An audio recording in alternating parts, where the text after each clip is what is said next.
To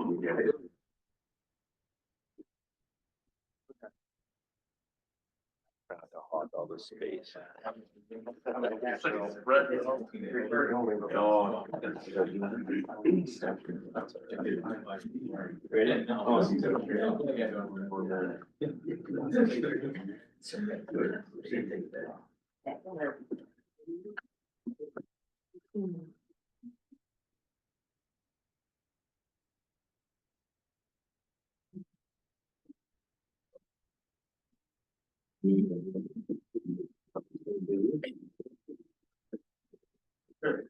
Good talk yesterday, sure. The world came back. That's it. Yeah. Email traffic. Give it a few minutes. No. Got that in the groove. I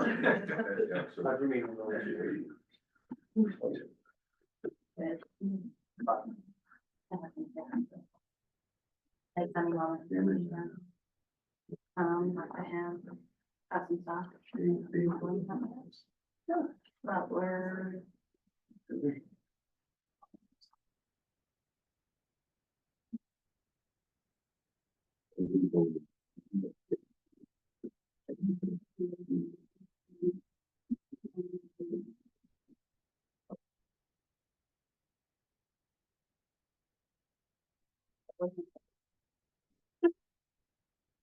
Starting off. Like to call the meeting to order on behalf of the Bingham Township Board of Trustees. You need to call roll. Yeah. There she is. Roll call. Bill. Here. Smith. Here. Hofnagel. Here. Parker. Here. We will call the meeting to order for the St. John City Commission. Clerk, please call the roll. Deliso. Here. Gursky. Here. Hofnagel. Here. Heiser is absent, and Zerka. Here. Move into invocation followed by, the pledge, so please bow your heads to start and rise. Lord, we're meeting today to conduct matters of business, and we thank you for the opportunity to serve the people of our communities. Give us a spirit of service, reminding us that we are stewards. We ask for guidance and wisdom to help us engage in meaningful discussion, allowing us to grow closer as a group and nurture the bonds of community. Help us to act with character and conviction, to listen with understanding and goodwill, to be open to others' ideas and beliefs, to speak with charity and restraint. Working together, may we find common ground and move forward with shared purpose. Guide us to be the leaders our community needs. In your name we pray. Amen. Amen.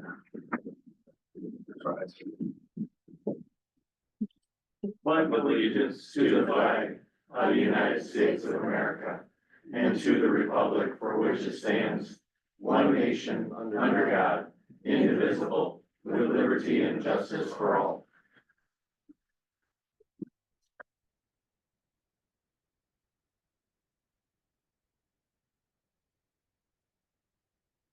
Agenda. Yeah, let's, for the Bingham Township trustees, approval, I entertain a motion to approve the agenda as presented. So moved. Support. Got a motion and support. All in favor, signify by saying aye. Aye. Opposed, the same. Motion carries. St. John City Commission motion be in order to approve the agenda as presented. It's been moved by Gursky, supported by Hufnagel, that we approve the agenda as presented. Questions on that motion? All those in favor of the motion signify by saying aye. Aye. Those opposed, motion carries. We also have minutes, to approve this evening. First set being the December 3rd, 2024 joint meeting with Bingham Township, as well as the December 9th, meeting minutes and regular meeting minutes. So actually 3 sets of minutes we are approving this evening. Can we take those all in one motion? Yes. And he says it's okay if that's okay. We got the method for that. Second. Been moved by Hufnagel, supported by Deliso, that we approve the minutes as presented. Question on that motion? All those in favor of the motion signify by saying aye. Aye. Those opposed, motion carries. Now, I think we're up to item 6, review and discussion of progress from December 3rd. Turn it over to you, Eric, and check in. Well, thank you, Mayor. Thank you, Supervisor Stone. Just a brief summary of where we've come. I know there may be a little eggnog in all of our heads since the last meeting. So we had talked a little bit more in detail about the agreements that are before us. We talked a little bit more detail about, the operations, and then, basically had a 30,000 foot flyover over the current architecture of the agreement that's been drafted by Foster Swift, and I would say that's in a kind of a draft final form with regards to the major tenants included in that particular agreement. We then started talking a little bit about, details associated with asset management, infrastructure, how those tie-ins would go in, and also talking about, financial studies, how to manage debt a little bit, and that led into discussions about bringing in two different consultants to present at tonight's meeting. That being Andy Campbell from Benzinski and Company, as well as Brian House from Spicer. The two proposals that are there that are also part of our agenda speak to, I believe, the collective group's desire to become more knowledgeable about how the physical tie-ins may come to be, what benefits can be had by both entities, as well as getting a little bit more into the weeds about the architecture of the agreement, what issues that we might want to be wary of, how to make sure that we go into those eyes wide open, and also learn, from Andy's experience with other communities dealing with very similar type of topics, and what particular agreement might best fit the city in Bingham Township, what agreement may allow us to implement that in a more cost-effective and streamlined way, whatever the two bodies would decide.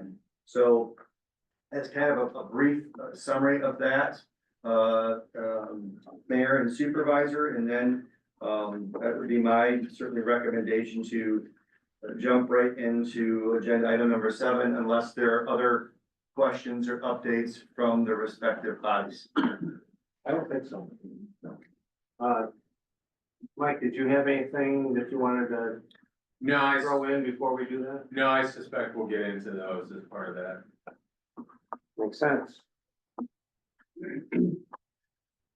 So if I can, Mayor, we had been working through an agreement that Eric Harger had sent over with regards to a proposal that has been submitted by the Spicer Group. Spicer Group are familiar with both of our communities by doing work there.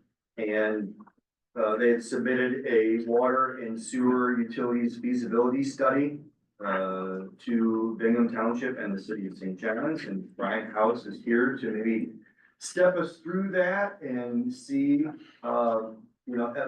perhaps answer questions about that, and just talk through some of the opportunities that we have to really maximize, from both of our perspectives, building out infrastructure. As Supervisor Silm and I have been talking for well over a year about maximizing the benefits to our region, not just to our individual communities, which I think is our collective intent here of utilizing those objectives to the betterment of the region. So, Brian, would you like to step up to the mic here and maybe step us through at a high level what the proposal is? And Very high level. I wasn't prepared to give a presentation, but that was gonna be answering questions.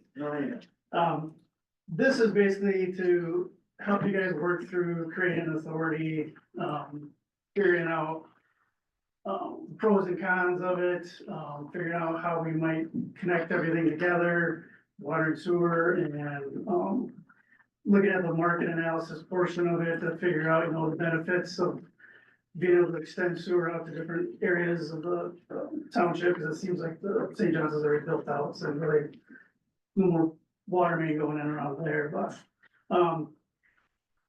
the main point of it is basically to help you work through it and answer questions, and so you have all the information to be able to make the authority the way you want to make it.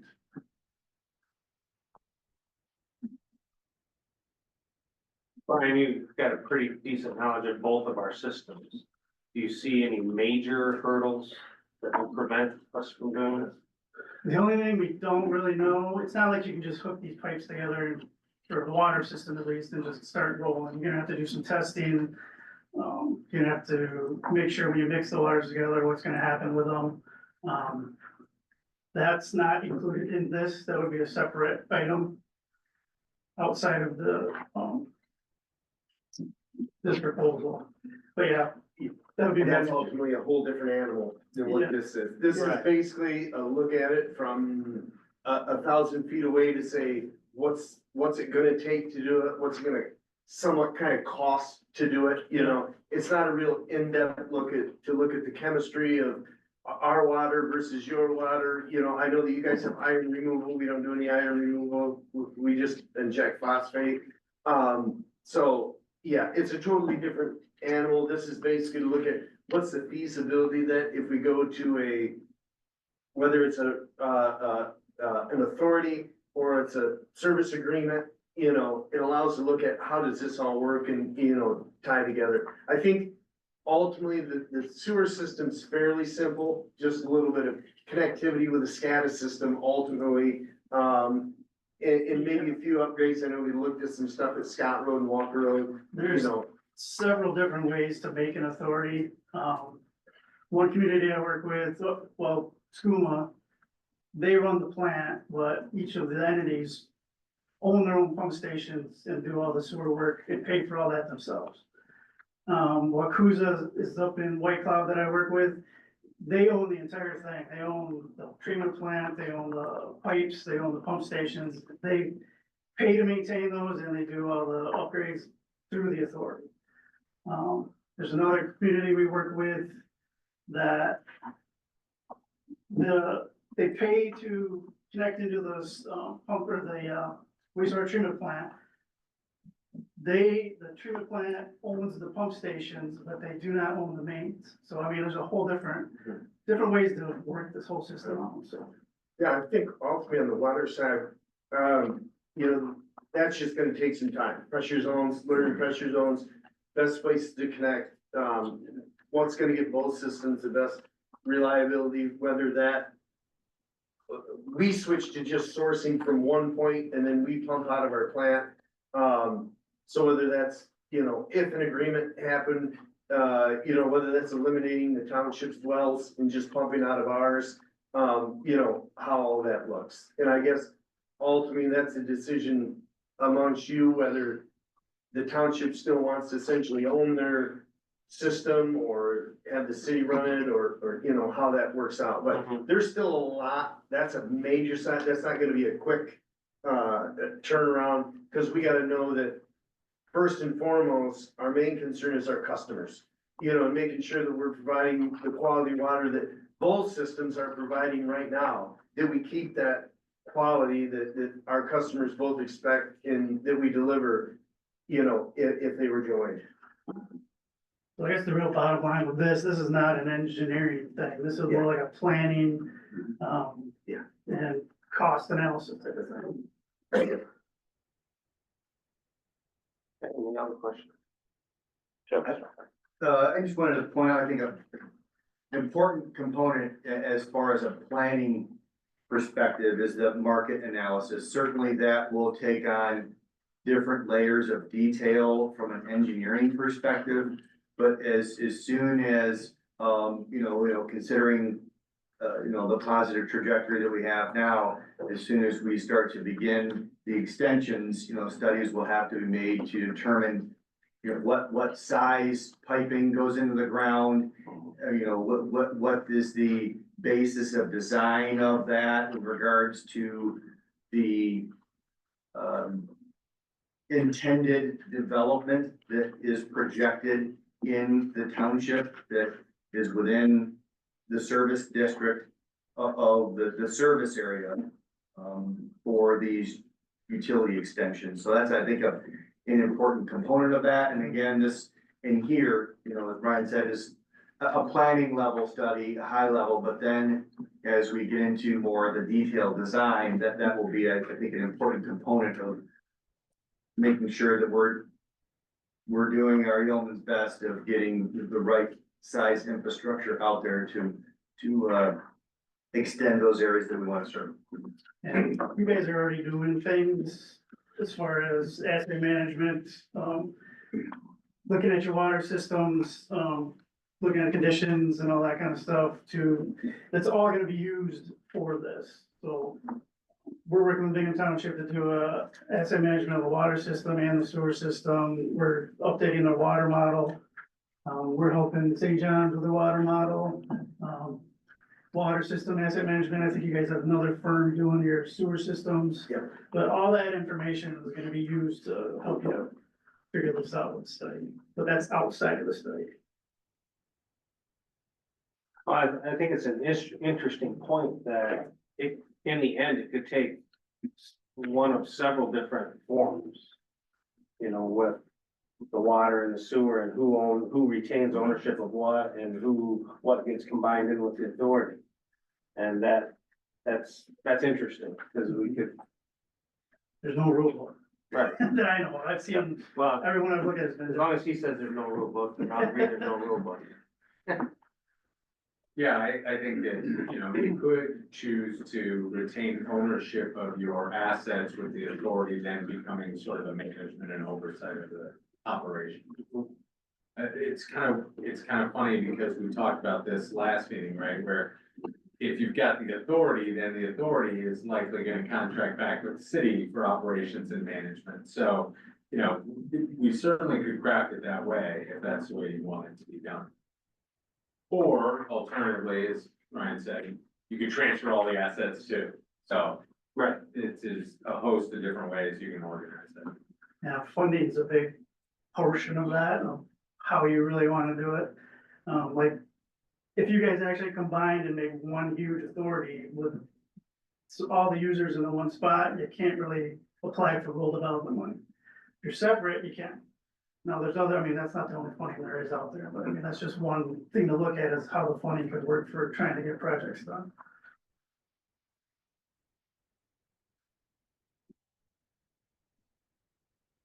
Any other questions?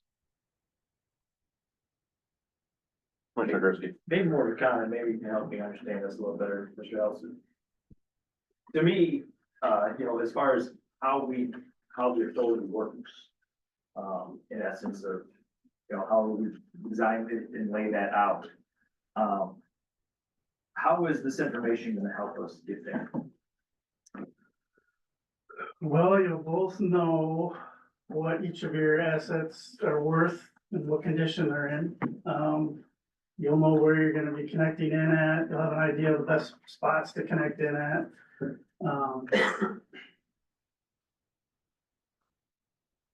Guess that's about it. I mean, No, that's fine, I mean, I understand. I And the guess. market analysis. in the market, yeah, you'll know where you wanna develop areas and if that's the way you should be going, or should you develop in the south or the north, or wherever you're trying to go, so. Right, cause I mean, I guess it's just circling back to some of that original conversation. It's really irrelevant if there's, one water system, two water systems, they don't necessarily have to, they can coexist, but still be operated by one. So I guess that's my point, you know, if we were, you know, that. Wouldn't have to That's a connect. different hurdle, you know, but it really, to me, isn't impactful on the jurisdictional, legal organization of how the utility work. Because, you know, one utility can operate many different systems, it's not a big deal. You may want it to be forced upon the authority to combine them. Meaning, don't until you have to. Oh, right, it might be more of an emergency type thing, you know, which we've talked about in the past, you know, that interconnect, that if an emergency situation, it might make more sense than keeping two separate systems and allow that to work that way. You know, it may be, you know, that stuff down the road, but the point being is, you don't have to have one connected system to make it a partnership or an authority. Did I hear you say that we will have an evaluation done through this process? That's already being done outside of this, Okay. but we'll use that information to figure this out. So really, the market analysis is really a utilization assessment. Market analysis means different things, different situations, but there's really a utilization for city and township. And then couple that with that valuation piece that Commissioner Huffnagel referenced. We use those two pieces to really calculate what a buy-in would look like, then, right? Yes, Okay. and to sell it to your constituents, I mean, you're gonna have to be talking to them and say, hey, we wanna do this. These are the pros, this is what's gonna happen, it's gonna, you know, bring money into the city, bring money into the township, they're gonna have more housing and all that other kind of stuff, that this will try to figure that out for you. And that's probably then coupled, as you're mentioning, I'm looking at your deliverables and just getting this for the first time, just trying to digest it. Your potential funding mechanism really looks at all of these alternatives and then starts to price them out for both sides so that we can kind of figure out what the win-win is then for both of No, no, I us based on that. I'm not gonna get specific project numbers out of this, but you'll be getting an idea. But talk a little bit about process when you get into this. I mean, we've been looking at articles of incorporation for a bit now, which is, as Chad said, are pretty much done. But what do you see in terms of, one, timelines for this and then process, towards moving towards an authority? Do you do the articles of incorporation first? Do you wait? Because, you know, the articles are pretty bare right now. They tell us the structure, but really the detail gets worked out here. This is really the meat of it. So what do you see as a process for doing that? I would think you would do some of the engineering stuff up front, like I said, with the water modeling, the water testing, get that out of the way, be able to get into this study from using that information. I would wait to do your articles after you get all the information. It's all set and done here on how you think it's gonna be set up. Like I said, you're gonna own the pumps, you're gonna own the wells, you're gonna own the water main, who's gonna maintain what, and how is it, just how it's gonna be operated. And then you'll do the legal part of it. Okay. This, if you do some of that engineering up front that we're already doing, I would think this could be done by September-ish of this year.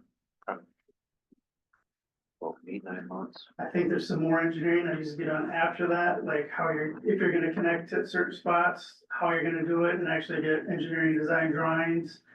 Talking to Eagle, bringing them on board and figuring out, you know, making sure you're gonna get permitted and everything's cool with them. If you were to connect water and sewer, I think it could happen by spring of 2026 for actual physical connections.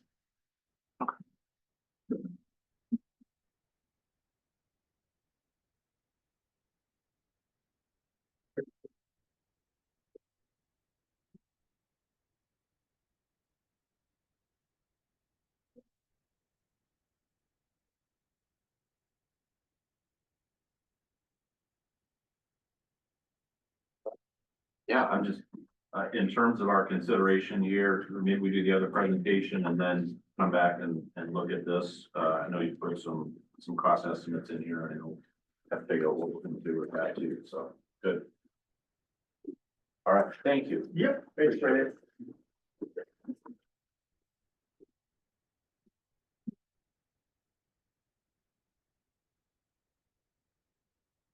I think that brings us to item E.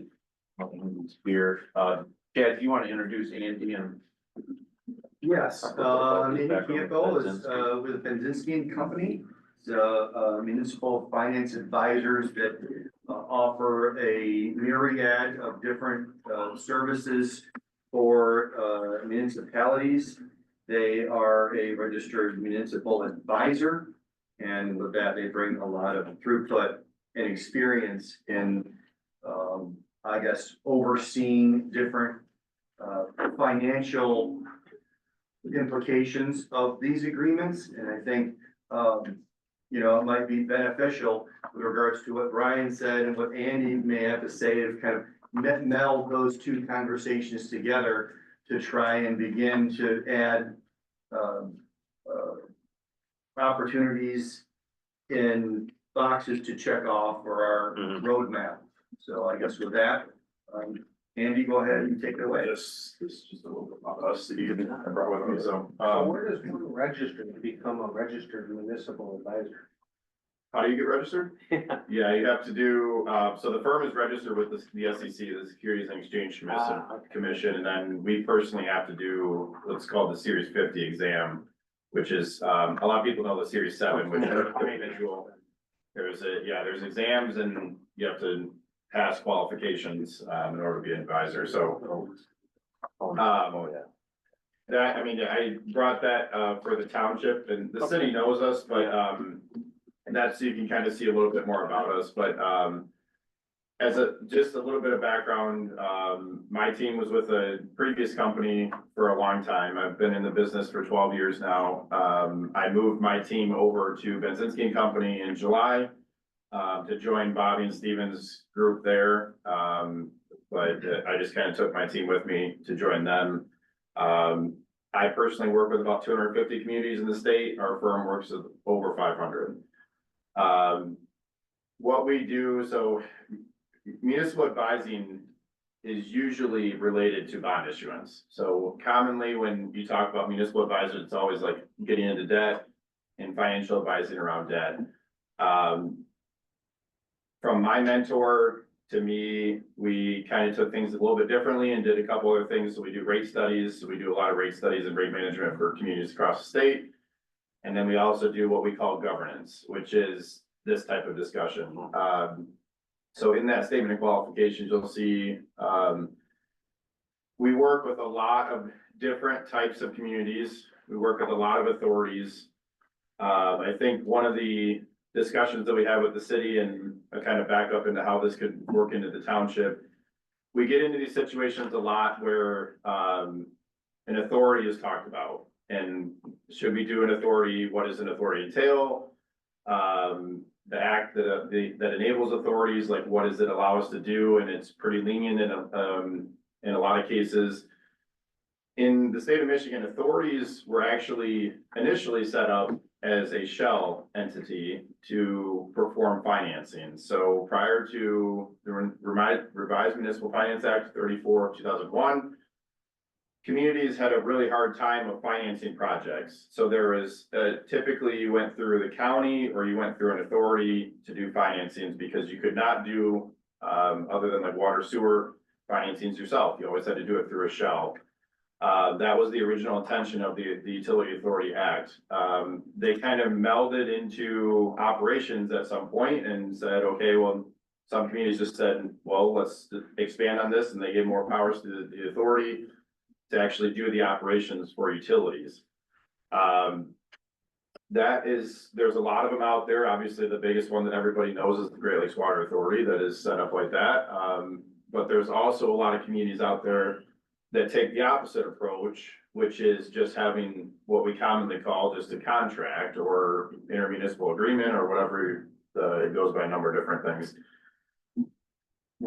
So our proposal is to kind of take a step back, and what we typically do in this case is if we were hired is to say, obviously we work with the city, we get in these situations a lot. I kind of talked to Chad about this, like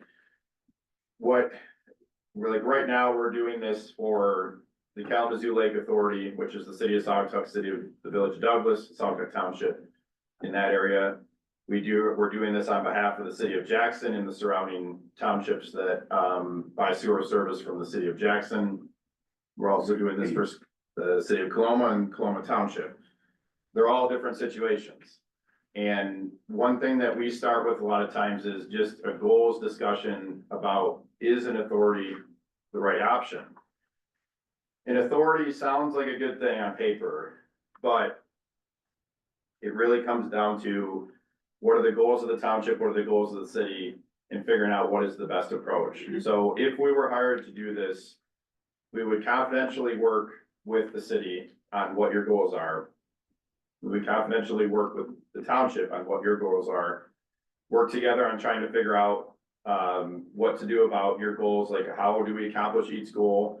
And then once it's approved by both entities, we come together and say, what are the available options? Does an authority make sense? Does an intermunicipal contract make sense? As a side note, this is just, it's a little bit biased to be perfectly honest, but just something that, typically happens. Authorities are actually very rare in Michigan between just two entities. Typically, authorities that are actual authorities acting as a true authority involve more than two entities. A lot of times that's because intermunicipal contracts can be written however you want it. If you just have two sides at the table trying to work out their agreements and you just slap it on paper in a contract, that's usually easier than trying to involve another entity in this and trying to build around what the authority is gonna do, what they're not gonna do, whether or not, like, I know sometimes you have this problem or not, but whether or not you're gonna transfer employees and labor contracts and all the stuff that can come with that. Sometimes an intermunicipal contract is much easier and can solve the same issues. So that's one of the things that we typically do in this case. And as I talked about in those three cases, just as an example, like Coloma City, Coloma Township are sticking, they have always been, and they will stick to without an authority.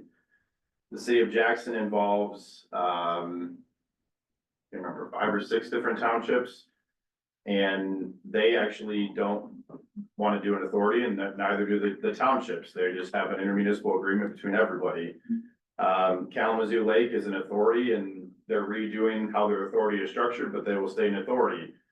It makes sense for different situations based on those scenarios. So we go into it from the sense of like, what does the township want? What does the city want?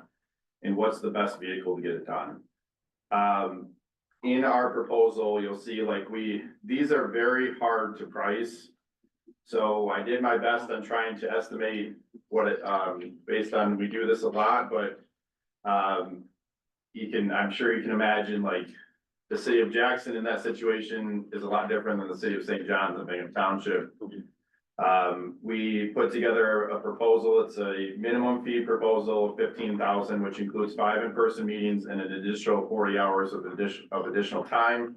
The meetings aren't included in the 40 hours, with allowances above that at the approval of both entities. So if we were to go over the 15,000, you would have to approve it, an additional extension, but it would be shared 50-50.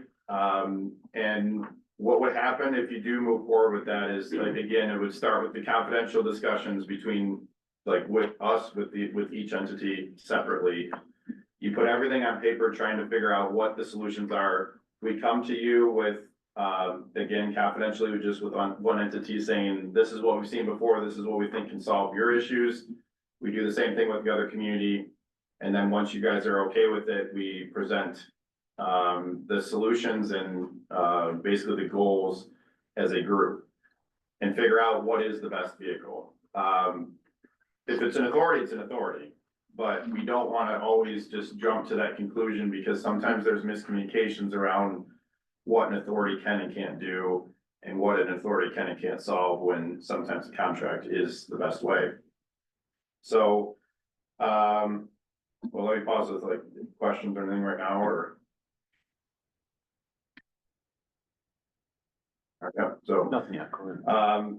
just in the overall, I mean, we'd be happy to work with you. I mean, I know this is something that really comes down to trust. It comes down to trust with the advisor, to stay confidential. We've obviously worked with the city of St. John's for a long time.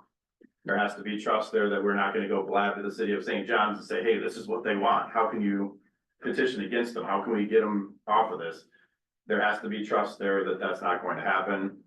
And there also has to be trust between the two communities, both in the establishment of authority and for the establishment of a contract.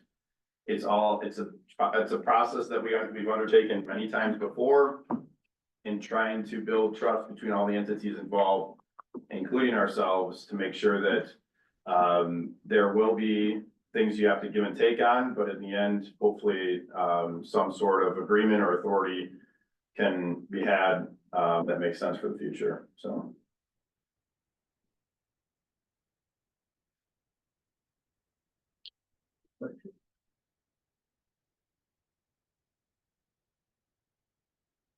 Well, to start off, talk a little bit about, your work, based on what you heard with Spicer. How do these pieces fit together? I mean, you're really kind of doing, we started some goals conversations in earlier meetings. It feels like you're gonna get deeper in that. But then how does the work of Spicer fit in with what you're doing? So Spicer is gonna do a market analysis, I heard, and, an analysis on potential development. Correct? Right. So, in our case, like what we do is we figure out, based on how you want to develop the communities as a whole. That's one of the bargaining chips of, so for instance, the Kalamazoo Lake discussion is going through that right now, so I'll give that example. They have two cities, Douglas and Saugatuck, that are pretty much landlocked and built out for the most part, and then they have Saugatuck Township, which surrounds both of them, that is very much not landlocked and very much ready for development. That discussion right now is revolving around how and what, like, what's the capacity allowances? What are the allowances for development type, development processes, who has to approve it, what's allowable, not allowable? That's all negotiations back and forth between the entities. That is a lot of like what we typically talk about in that situation. So Spicer could, for instance, they could do a market analysis on, this is where the potential for new development is, and this is what you could, what the current zoning or new zoning could be. And then a lot of it revolves around, does the township have the ability to do it themselves? And you're good and you don't need the city. Does the township need the city's sewer system in order to do that? Does the city say, well, we're willing to extend the sewer out if you don't turn it into whatever, like some massive warehousing district or something. So there's a lot of different negotiations that we undertake that's part of, that's both an authority and an intermunicipal agreement, by the way, like that's both processes. A lot of it takes into account, like what the engineering side, from my understanding, will give you the potentials. And then we drill it down into what is actually allowable based on who owns what. So if you need this entity for this and you need, or they need you for that, is there give and take about, are you willing to allow unlimited development and we're gonna just build out the whole St. John's area? Do you want to restrict it to certain types of use? Do you want to, is there some sort of give and take in terms of how the water system is built out and how the sewer system is built out? All of that stuff has to be discussed and negotiated essentially, so. So is your process is probably really a precursor to the Spicer process, or do they go hand in hand? Just trying to figure out, because we're, you know, the big question is always finances here, and the numbers, and so I'm just trying to figure out, you know, kind of chicken egg here. Do you get the numbers first and then do the assessment, or?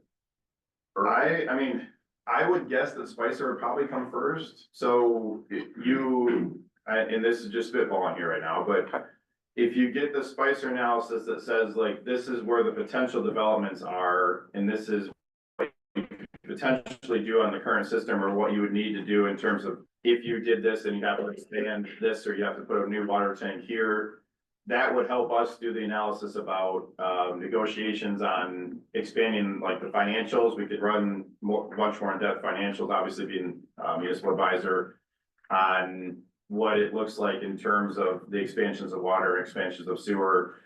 I know one of the things that is obviously got to be talked about is the M21 corridor. If you find out in this analysis from Spicer that it's feasibly not possible to develop the M21 corridor, then it really doesn't make sense for us to go on all these negotiations and have all this discussion about it. If it turns out that it's not feasible, or market analysis says you can't do it. So I would guess that it's probably better to have the Spicer analysis done about what are the possibilities. And then we can drill down into, from that, what does each city, or if the city and the township feel about like what the possibilities should be based on the market analysis, or what restrictions there should be based on the market analysis.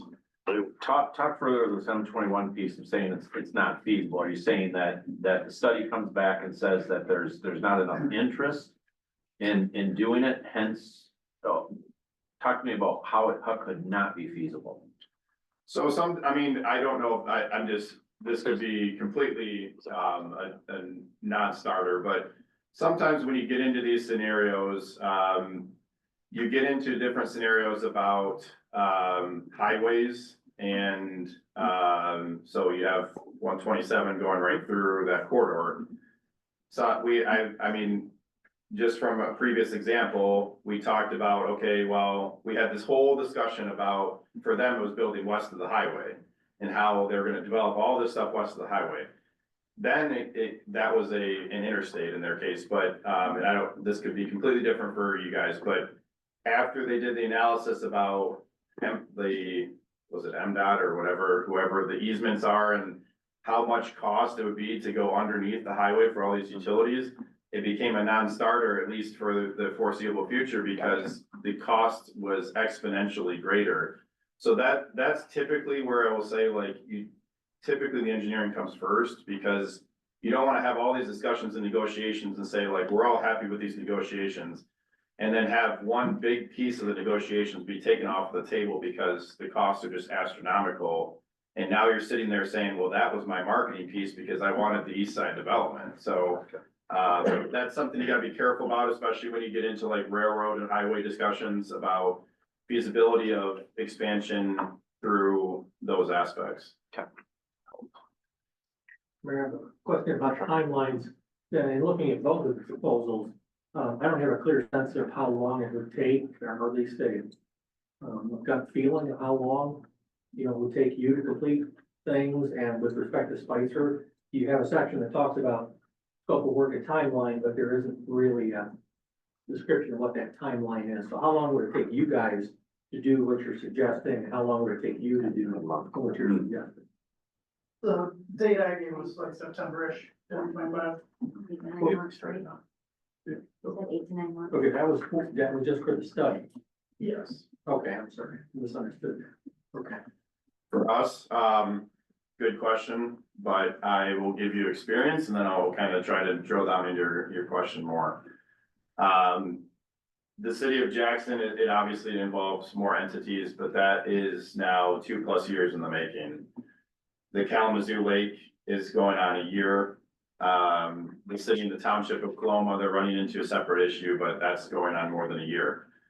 These discussions will not be a few months, I can guarantee you that. I tell people no shorter than 6 months. It could be up to 2 or 3 years, because the problem you can get into is when you have the first discussion about goals and how, like, what everybody starts to air their desires, how much is gonna be gridlocked in terms of what communities aren't willing to give up.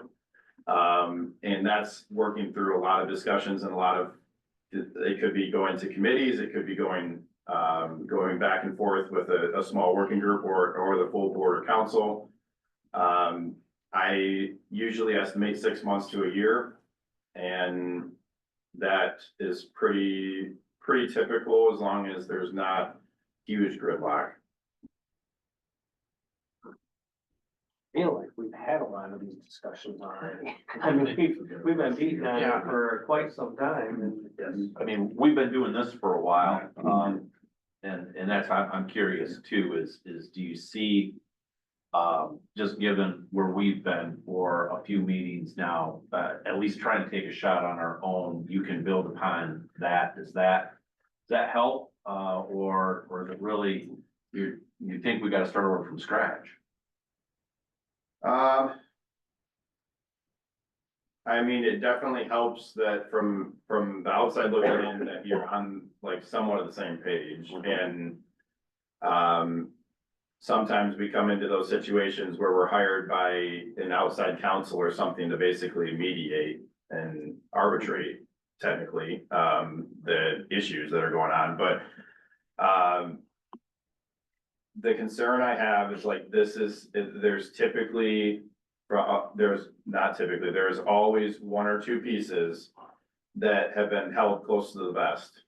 And once those air out, we have to have those discussions about what happens, because and a lot of times I'm just using this, I don't know if this is but it usually revolves around a major corridor development and like what each community feels like that they should allow or not allow in terms of that development. And that is gonna be a big sticking point potentially about like what you think, because I mean, just from the outside looking in, like the township may be able to develop the water side, but you gotta have the city come in with the sewer if they need both. And that's something that's very common about, you've gotta be able to work through those things together and know that if one community is gonna bring one utility and one community is gonna bring another utility, this may be why you wanna do an authority, but if that's the case, you gotta agree on development and the type of development for that to happen, so.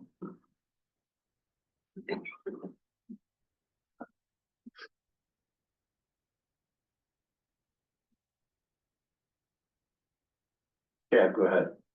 But I think your question, to Andy was well placed, Mayor, because there has been a lot of, discussion around some of the metrics and inputs that Andy has spoken of. And I think one of the key points is, and what Eric, Zilma and I have been talking for now over a year, is I think the general desire of Bingham Township to be able to partner with the city, and generally operate, the systems and, in an efficient way, and as, Director Smith said, keep providing the same level of services that we currently offer to the city and to the township, just at a higher efficiency level, and to be able to extend services in a way that makes sense and brings in development that benefits both entities. I think innately, as Andy said, there are, a couple of chafing points, I'll say, that we just need to work through in a way that utilizes some experience. And that's why when Andy and I were talking, that may be a beneficial part. So we might not be starting from A, we might be starting from E or F, and then we just need to get to Z. So I think a lot of the positive discussions, can be picked up in input and, save a little bit of time because of, I think, the good partnership that the team here has started, with those types of goals. And then utilizing the recommendations, experience, financial backing, market studies, engineering things, we can kind of package all this together so we can come up with a very detailed plan that's backed up by, the attorneys that will be successful in the long term, that really address some of the concerns that the city and township have that are, some of them are the same and some of them are very different. So how do we address that in a manner which will be successful, and maybe there's, an agreement that does that. So that's what I think that these, two consultants will certainly help us do that in a very purposeful and intentional way with the experience that they bring to the table.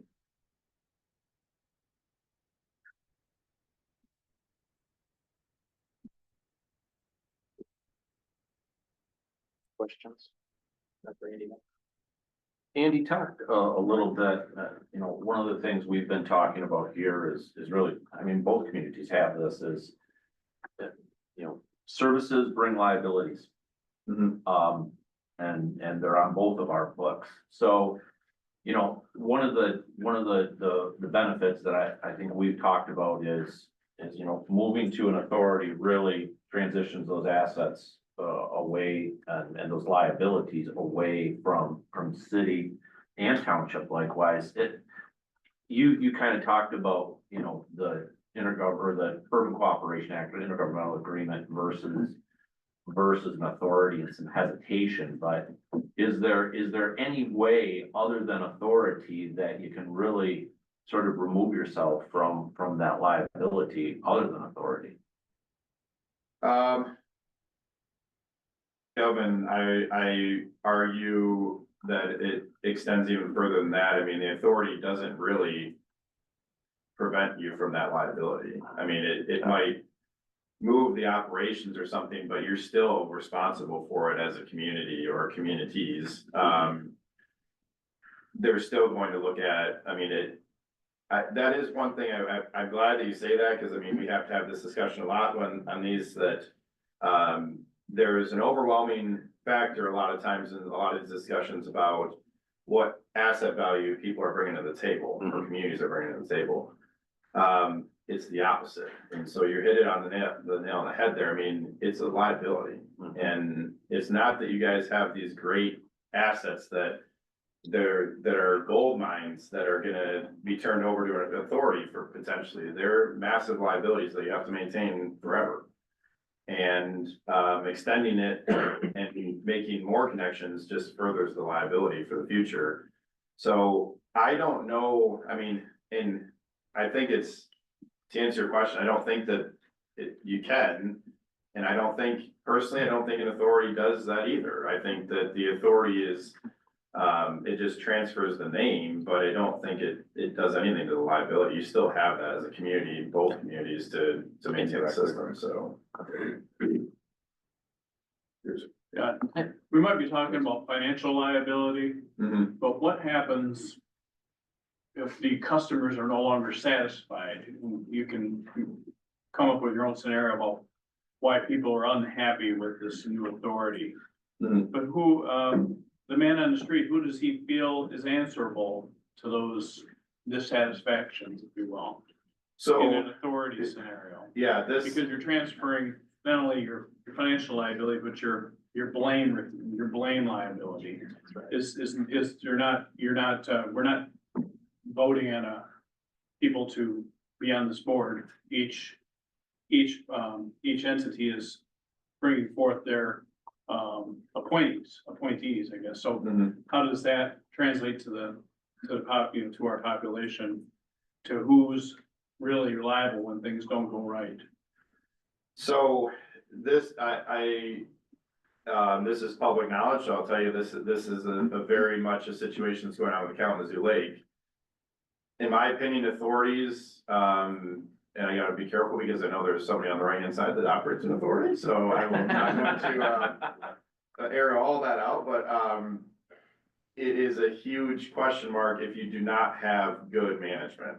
And it's not that Cal Lake does not have good management, but it's the fact that it adds another layer of management, that if everybody's not clear about who responds, and this is why they're going through their whole thing is about in the past, no one really knew who was responsible for all this stuff. No one knows who's responsible for communicating with the end user. No one knows who's responsible for doing this and doing that and who's responsible for replacing this pipe on this street.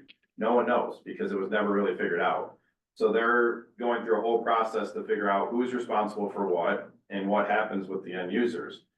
And that, as you can tell, like, I don't air dirty laundry out, that's not public, but they're close enough to where this is almost done for them. So they've talked about this in open meetings many times, about this fact of they have this extra layer, and like, who is supposed to be responsible for this? So it goes to your question. This is where I will say, like, this is one of the reasons why authorities can break down and why you may not want to go to an authority. A lot of times the authority does not solve what it's intended to do, and it just adds more layers of confusion. Sometimes it adds a layer of confusion because now people are getting bills from an authority. They don't understand why. So that adds a layer of confusion a lot of times, and they don't know who to call if they have a backup into their basement. that's a lot of just, you just have to, in my opinion, it's just education that you have to do, and it's gonna have to be re-education all the time, but. When you start talking about adding an authority, that you do get into that situation where that is. I don't want it to sound like I'm anti-authority, because I do think it does help in a lot of cases. But you really have to take into those weird situations about, like, if I'm a City of St. John's customer right now and I get a backup in my sewer, I'm gonna call Justin until he shows up. And I'm gonna call him over and over and over again. And if the same thing with the township, I mean, but when authority is added, then you don't know, and sometimes that can create an issue that you didn't foresee. Authorities are good for a lot of different things. You just have to make sure it's good for what you want it to be good for. So you have to make sure that the authority is going to solve your goals before you add another layer of quasi-government. And you're exactly right to say you're not going to be electing a new board or commission. Typically, it's going to be appointed by the council and appointed by the board of Bingham Township. And some authorities, it's the same people. It's the supervisor, the trustees, and the mayor and the councilman. Some communities, it's just public at large, or some authorities, it's public at large. It depends on how you set it up. There's a bunch of different ways to do it, but a long way of saying, there's not it's not an easy thing to really get through from the start. Yeah, it's just that you gotta figure out if it works for you. And that's why I think it's important to have the discussions. I mean, obviously, we're happy to work with you because we've done this before, but even if you don't hire us, like, I personally believe that you truly need to see if an authority makes sense before you go down that road. I don't want you, if you say, like, our fee is too high, not worth the fee. Okay, that's fine, we can agree to disagree. But you at least need to have those discussions between the two entities to see if the authority is what you need it to be. Because you are going to be bringing in a new government, like basically a new body of people that are going to be acting in some way as part of this authority. You're gonna be bringing in a new entity that's supposed to do this, and this, and make sure that it actually is going to do this, and this, without bringing in a bunch of things you don't expect, so.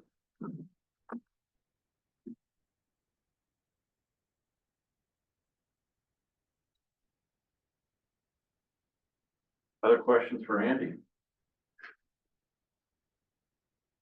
I have one.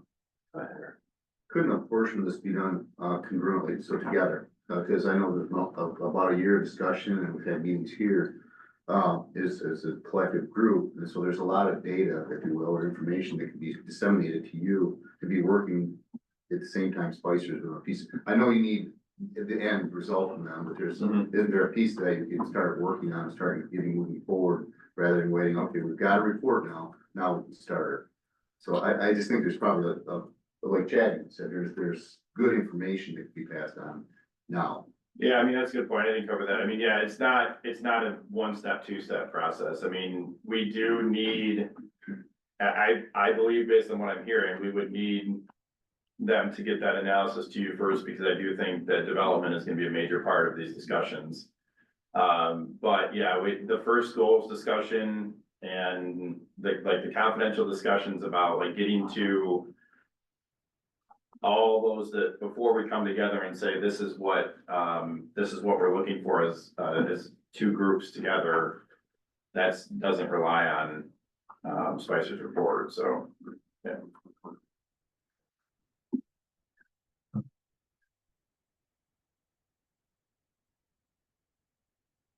I guess, final question, just your thoughts, you know, we've talked, listened to Spicer, others.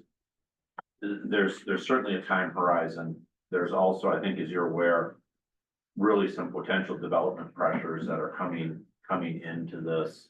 And I know we've talked about, you know, how do we start to address those eminent needs and opportunities, but also start building towards that longer range collective system.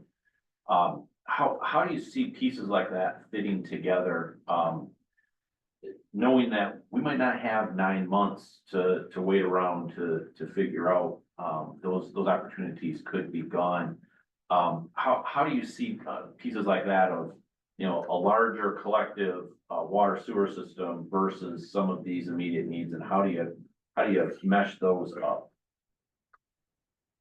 I guess. Go ahead, jump in on that. Just at the end, how do you make the short-term goals and the long-term goals come together at the same time? Yeah, I don't think that I'm just trying to think before I put my foot in my mouth. I don't think the need to establish an authority is a short-term need. As long as there's an agreement on, it's not, in my opinion, it's not out of the question to accomplish the short-term goals with an intermunicipal agreement and with the view of going to an authority. And it's not to say that you're delaying the authority for years, but I don't think that you can kind of tell from if you do decide on an authority, it should not be a knee-jerk reaction. And you need to take the time to make sure that it solves all of your issues and to understand, you have a tremendous resource that's already part of an authority, like how does SCUMA do it? What are the drawbacks? What are the positives from their side with more entities involved?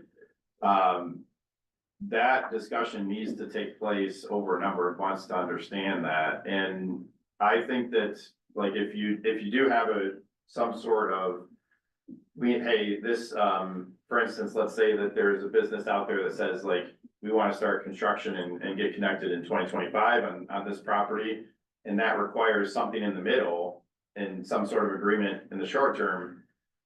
It doesn't mean that can't be to part of the view of an authority later. It just means that you have to do a separate analysis on capacity and rates and all that stuff that's needed to make sure that you can get service to that customer.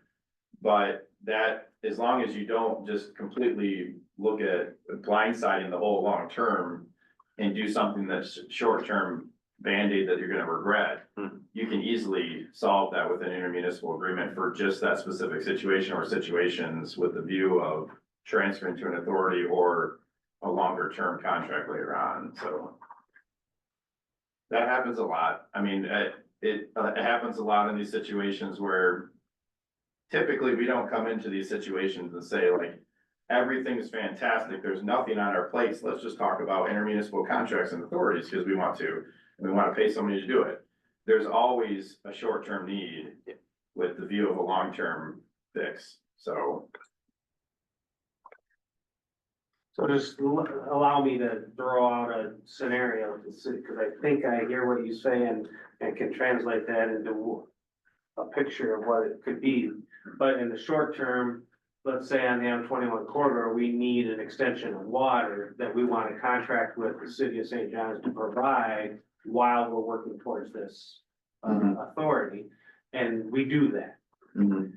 How do you work, or I'm assuming based on what I'm hearing you say is that you could work into the short-term contract provisions that if the long-term picture fell apart, that both entities could still be, there's an exit strategy for the short term. Yeah, I mean, this relies a lot on Mike and his expertise, something in an agreement potentially. But, in my opinion, I mean, you can, as long as it's agreeable to the attorney, you can do that to say basically like, this is what we're gonna do for the short term, this is how this customer or this development's going to be done. And, if X is not done within 3 years, they're going to be reverted to this type of agreement. So, I mean, where we've seen that before is, for instance, like this gets, a lot of times there's like these situations in annexation and, what's the act, the 425, thank you. So 425 annexations, there's a lot of like caveats to if this, then this, and those are a lot of times like short-term or sometimes long-term agreements about development and use and how those specific properties are going to be handled. as long as the attorney agrees to it, I think that's a pretty simple solution about saying, I mean, I've seen it before where it's like, we're gonna do this and they're gonna be treated as this type of customer. But if this doesn't happen, then they're going to be, put into a category where they pay one and a half rates or something like that and they'll be treated as a township customer from then on or something, so. That is a caveat of why two entities typically go down intermunicipal agreements, because you can write anything into a contract as long as it's legal, and as long as both entities agree to it. And you're not adding an extra layer of government, so that's a lot of times where these, like the two, even if they're not really on the same page, sometimes, the intermunicipal agreement a lot of times can solve all these, like, these if-then statements and, in a logical way, so.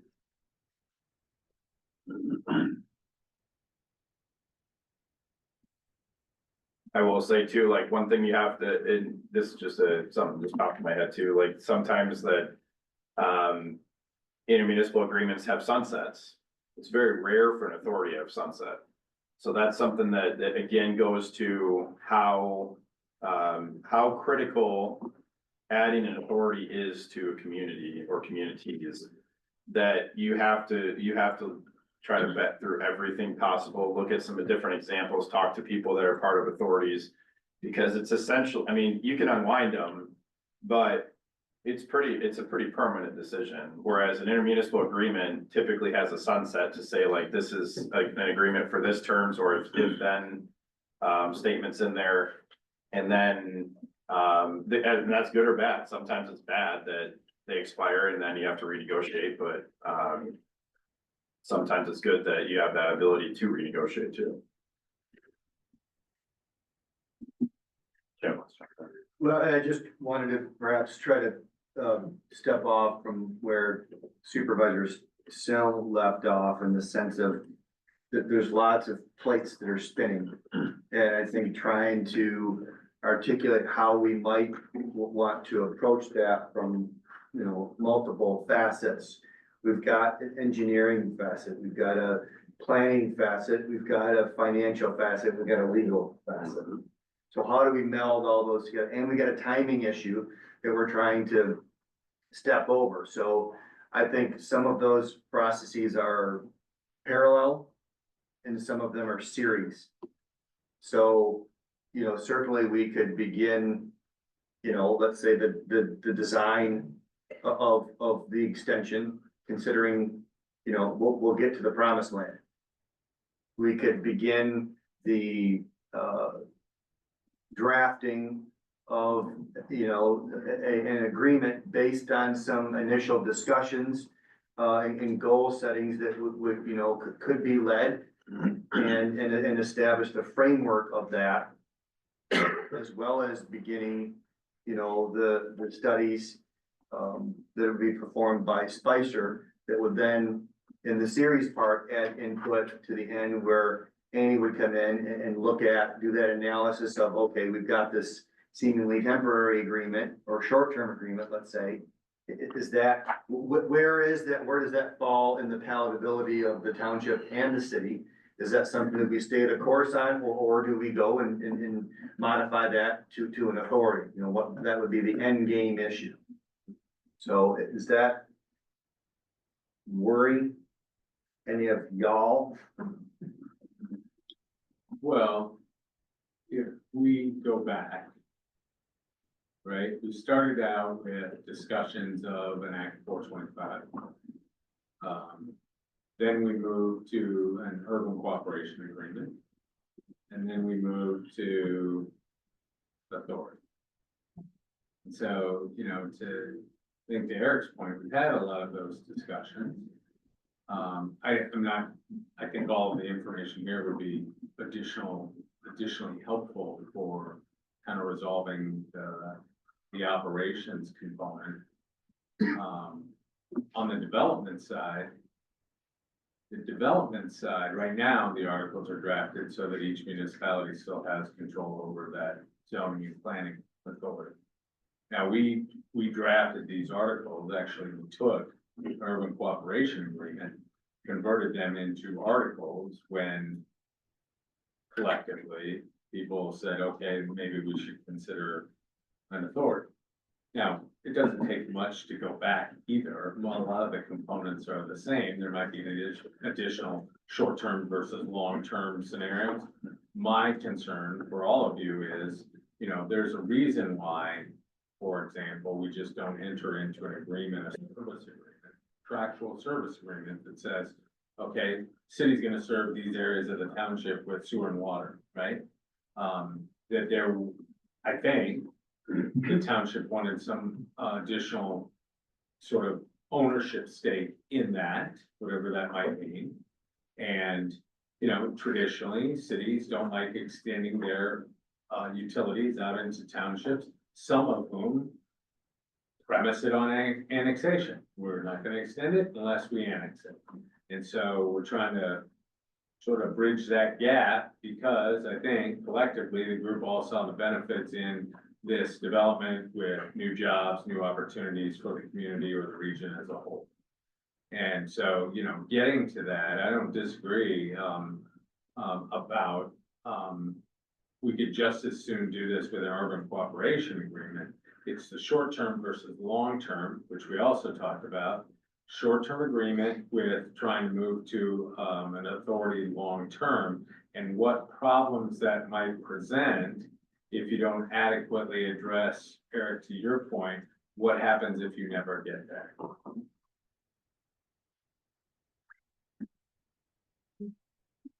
Go ahead, Chad. You know, and I think it's an excellent point, and I think, you know, a lot of a not often spoke of yet, but certainly what I have heard from, you know, the commission is the benefits to the city with regards to something that we've always talked about, Supervisor Snell, with the I'll say additional contributions from the township to the city for the betterment of the region and how that's tie-barred to a degree within what would be this agreement. I don't want to call it, you know, I'd say additional general fund contribution for lack of a better term. And certainly there would be benefits to township residents for that with regards to a non-tiered system for Parks and Rec and continued great festivals that we all love to come to downtown St. John's and experience, you know, fun family events at the parks, et cetera, et cetera. So that I think is also kind of an important component that is not necessarily part of the water and sewer agreement, but is kind of part of the overall objective of, you know, our partnership and making sure that, borrowing this term from one of my mentors, we don't become the hub of the wheel, not the whole, don't we? So. I think when we first drafted that, we had both in the same agreement. Correct. Participation as a regional partner in those opportunities for township as well as city residents and what the township would contribute to those things. So, you know, it's easy enough to go back. You know, obviously, we have all of our prior drafts and that, or even converting the things that we already presumably agreed on and putting those into an agreement. It's not difficult to draft that way. I think the additional information that Spicer and Benzinski brings, it will be vital to the long-term operational perspective, both on the development as well as the finance and debt liability issues. So I think from the legal vehicles are there to get us where I think collectively the group wants to be. There are a few remaining sticking points that we had at our last meeting, one of which was, you know, this whole issue of transfer of assets to the authority versus retaining ownership of those. And that is yet to be resolved. But that gets resolved here, though. In part, From an of course, assessment. yeah. Yeah. And even then, you know, as we've talked about, you could retain ownership of your own facilities and still operate either within an authority or under an agreement on how those get repaired, replaced overall long-term, right? Like, cause I think when we started this, the goal was long-term cooperation to provide regional or community benefit. Mr. Mayor, if I can just Commissioner Hopnagle. feedback off of what was said there about the benefits piece. I'm kind of broken record because I brought it up multiple times in meetings, but I feel like that really is getting short shrift. We're having a lot of conversation about how we're gonna get down a certain path and have an agreement. And we acknowledge that we generally have agreed that there will be some component where the city is getting some benefit. But then we drop it there. And I'm really, really getting uncomfortable as we continue to move forward with talking about structure and process and timelines, without us building in something into that roadmap, objectives and timeline. And if we're gonna be doing that, I wanna make sure that that piece is something that we take on now. We don't wait down the road, because I'm really concerned that if we get too far down the road and then we pick it up, that could be a deal breaker. Mhm. You know, so we have a responsibility to be talking that through. I have a former staff member who used a word that I really love, that she made up. It's called vagaries. And what she's saying is there are a lot of vagaries there, and things are vague, to me. And I really want to make sure we have some clarity about what those options are, what's the range of options. Let's really talk about what those are and what's palatable to either side. Otherwise, you know, the train's leaving the station and we're gonna run out of coal down the road because there isn't gonna be enough support for it, because we haven't figured this one out. So cautionary tale here about bad things happening if we don't toss it down. I agree, Commissioner Hopnagle, and I know you've stated, I know several conversations with Chad, he's thinking the same thing, and I know between he and Christina, they've been kind of tossing around some ideas, numbers of what that looks like, and I think, like I said to Chad the other day, I think it's incumbent upon us to kind of lay that out for that conversation, so, no, point well taken there.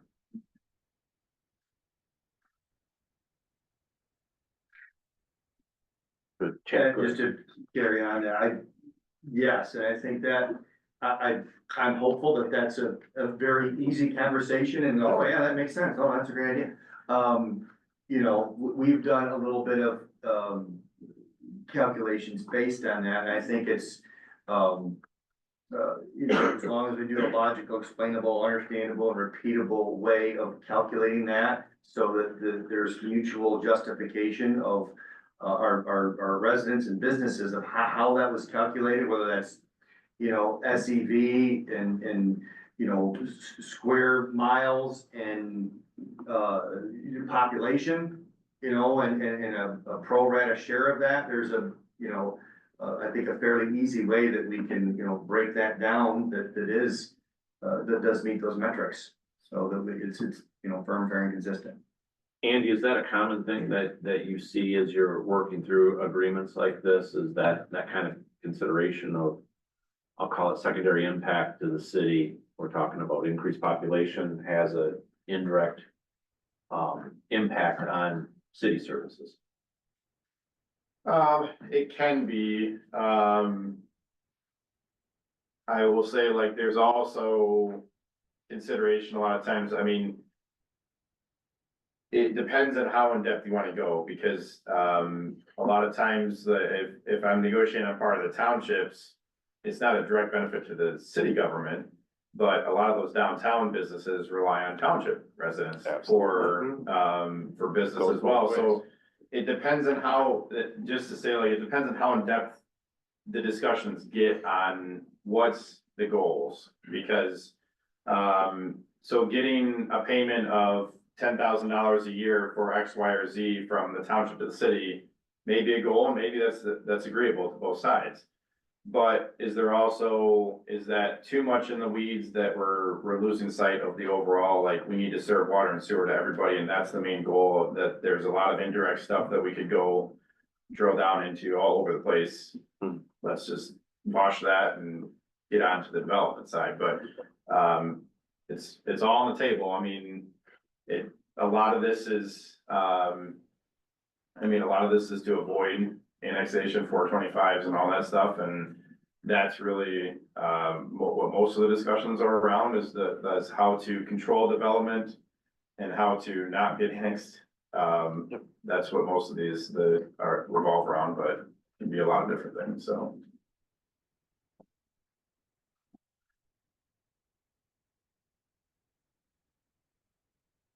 Other questions for Andy? No, not for Andy. Andy, thank you. All right, yep, appreciate it. Your thoughts and input. I think that kind of brings us up to, review of roadmap, objectives, timeline. Okay, let's start with that. Yeah, what's next? Well, I really appreciate the discussion that was had with regards to both of the proposals. I think that he should know in the timeframe and certainly the tangential concerns of that's tie bar to development that we're both, I think, all trying to avoid. I think perhaps a consideration would be made as to the respective bodies of, approval of all or part of the requested authorizations in these proposals. I know that there's a certain burn rate. I think your fiscal year begins in April? April. March. April first. April first. You're in.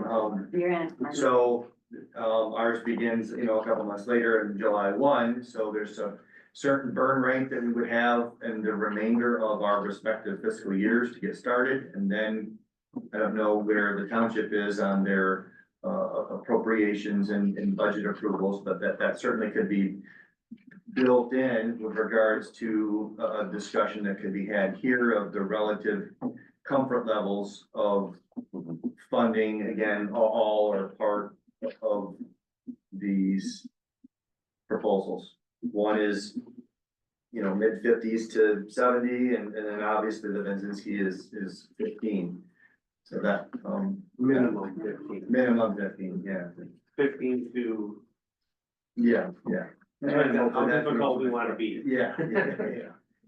So I think that might be a good,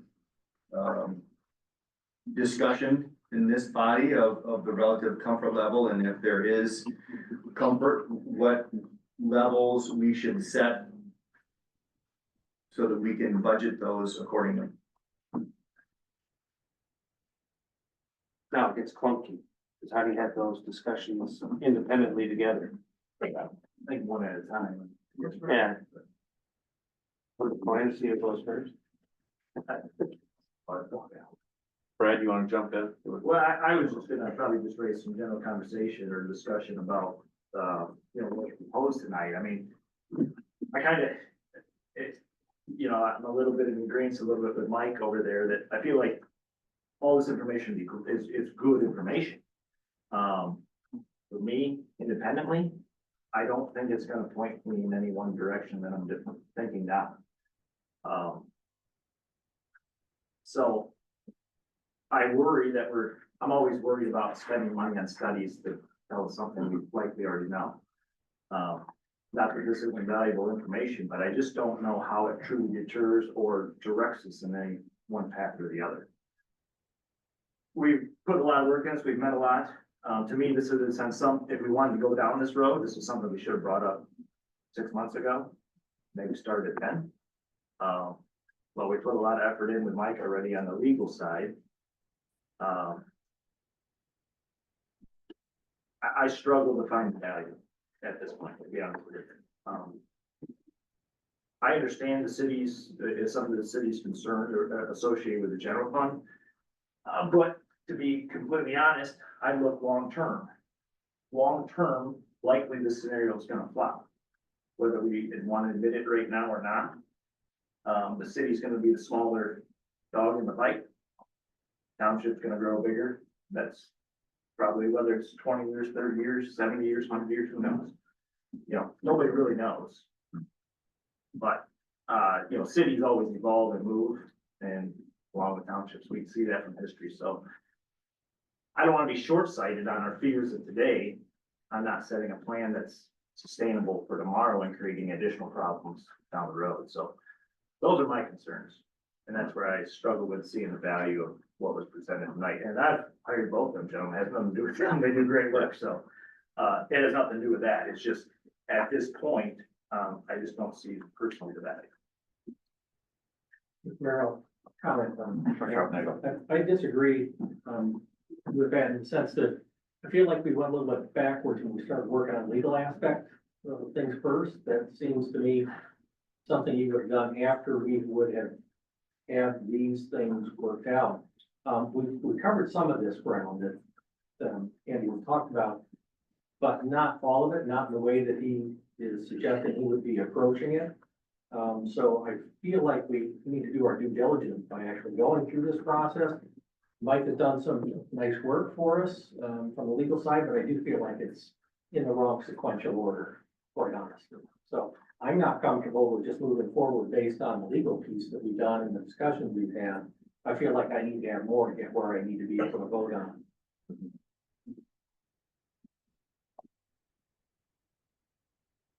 I guess I'll jump in. I hear exactly what Commissioner Gursky's saying. I'm a little hesitant. It feels like we have made some inroads in terms of understanding our goals. I think we're close. I was intrigued, when Andy talked about really kind of being that negotiation piece between it. I feel like we have a sense of what our larger range goals are.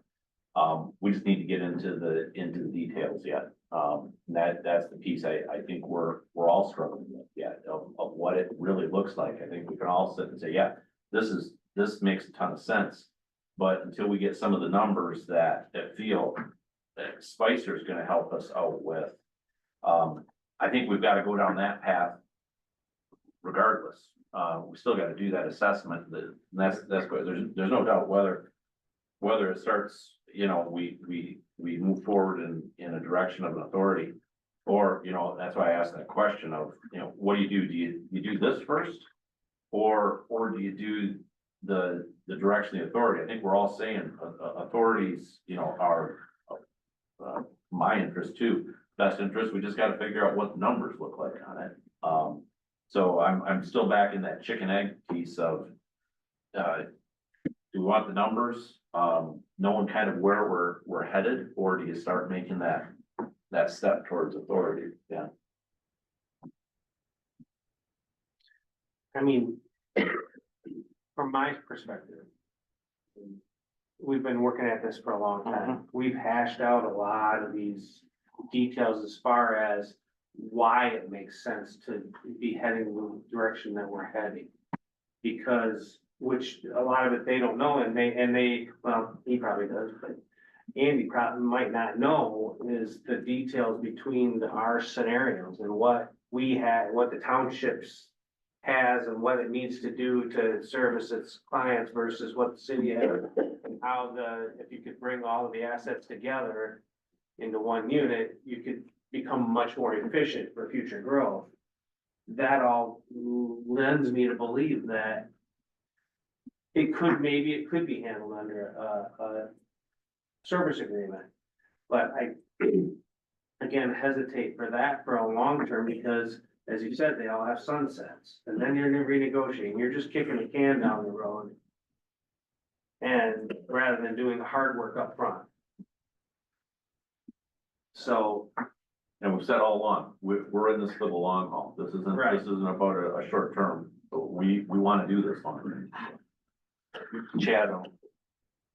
Yeah, I think that, when you said that, Supervisor Sim, I thought about one of the very first conversations that we had is, starting off with a short-term agreement with, the objective of coming up with another type of agreement that would be long-term, whatever that may be. And I think that, it sounds like that's still, certainly an option for us. But for not the development that is seemingly driving that, I think we would just press the play button and kind of churn that and see what we would come up with. Noting that as a primary driver, perhaps that might be the option, noting, I think, our very common ground. I'll use a metaphor I use a lot at work, but I think we're all in the same section of the stadium.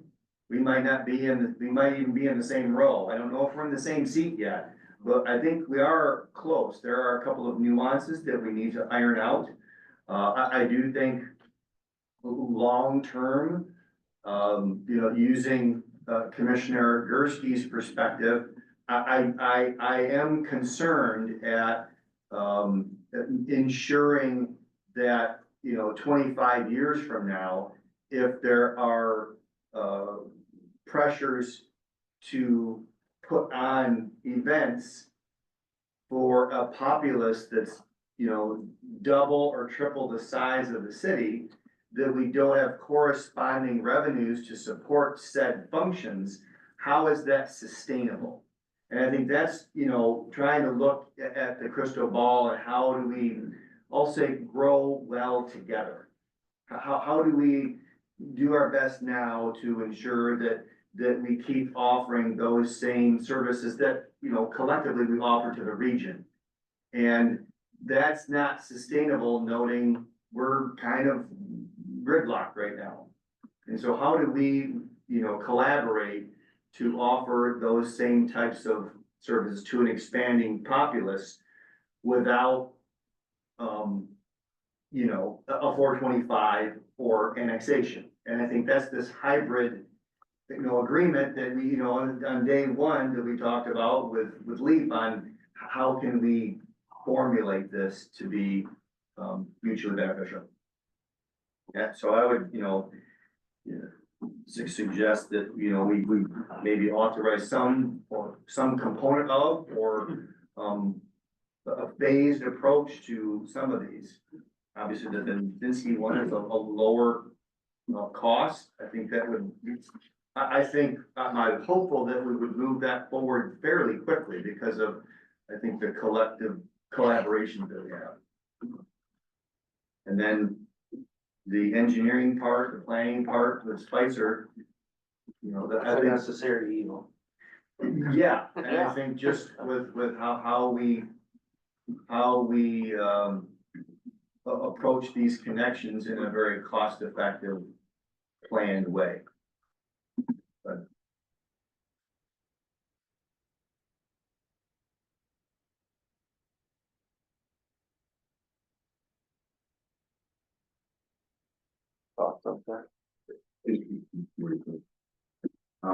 Of course, I land a lot closer to where Brad is this evening, simply because this, has been my entire life, right? This is where I've worked in, and so is Chad, so.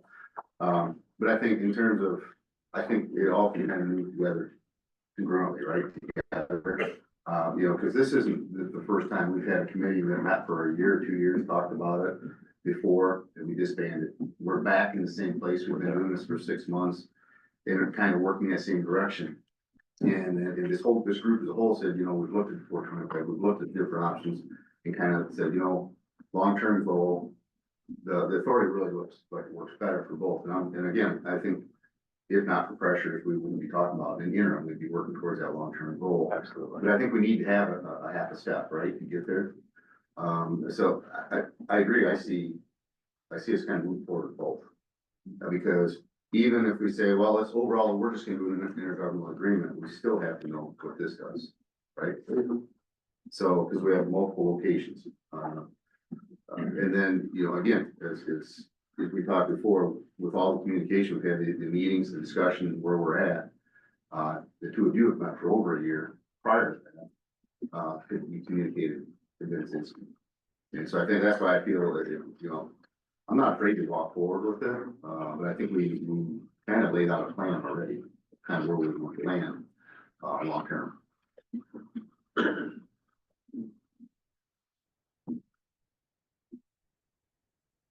Yeah, so I'm struggling as to what that all means, because I see a value to what they could bring to the table. Is it $15,000 worth of value, and as much time as I think they're planning on it being necessary to do, I'm not sure. But I think we do need, and we've got people, either we need to assign people that are around this table that have the knowledge and to drive the boat, or we gotta hire somebody to drive the boat? Yeah, and that's the decision we have to make, because I don't know how to drive the boat. I don't think you know how to drive the boat. No. That's why I kind of wonder if we use Budzinski more, have him kind of come back with a proposal that's more of that negotiated approach for the two of you, knowing Eric, you've been at that table, Chad's been at that table on a regular basis, to sort through things and then bring it back to this respective body. I mean, we've been having these conversations, you've had them with your board, we're having with our board. I think you two are the adequate spokespeople that can work through that. I'd like to see the three of them Yeah, do it. I mean, we can do that, but, you know, Chad can always bring any of us in, Eric, Brad, myself included, or Chris. And Chris, yeah, Chris would be valuable as well. Mhm. I mean, it's a great, you brought up a great point. We had, and there's a lot of people around this table that weren't involved. But there were attempts in the past to bring these two bodies together, and it didn't go well. And it just fizzled and walked away, and if anything, it made harder feelings than it did when we bring it together. We have a group here that seems to want to work together. And I think we need to grasp that opportunity and move forward and create something that's gonna be the best thing for our combined communities. Agreed. And I think what. I can hear your question when you're done. And I think the other piece is, and especially for the township, knowing the pressures. Still gonna take us a while to figure out the details of an authority. I think we've all talked about that. And then it's, you know, what do we do in the interim? Do we direct Mike to work on an agreement, short-term agreement that leads us to this bigger goal of a unified system? Knowing that those two are really worked out. So if I could, we're looking at 15,000 for Budzinski's, we're looking at 60-ish thousand for Spicers. What is our budgeting and timing? Is this an upfront payment?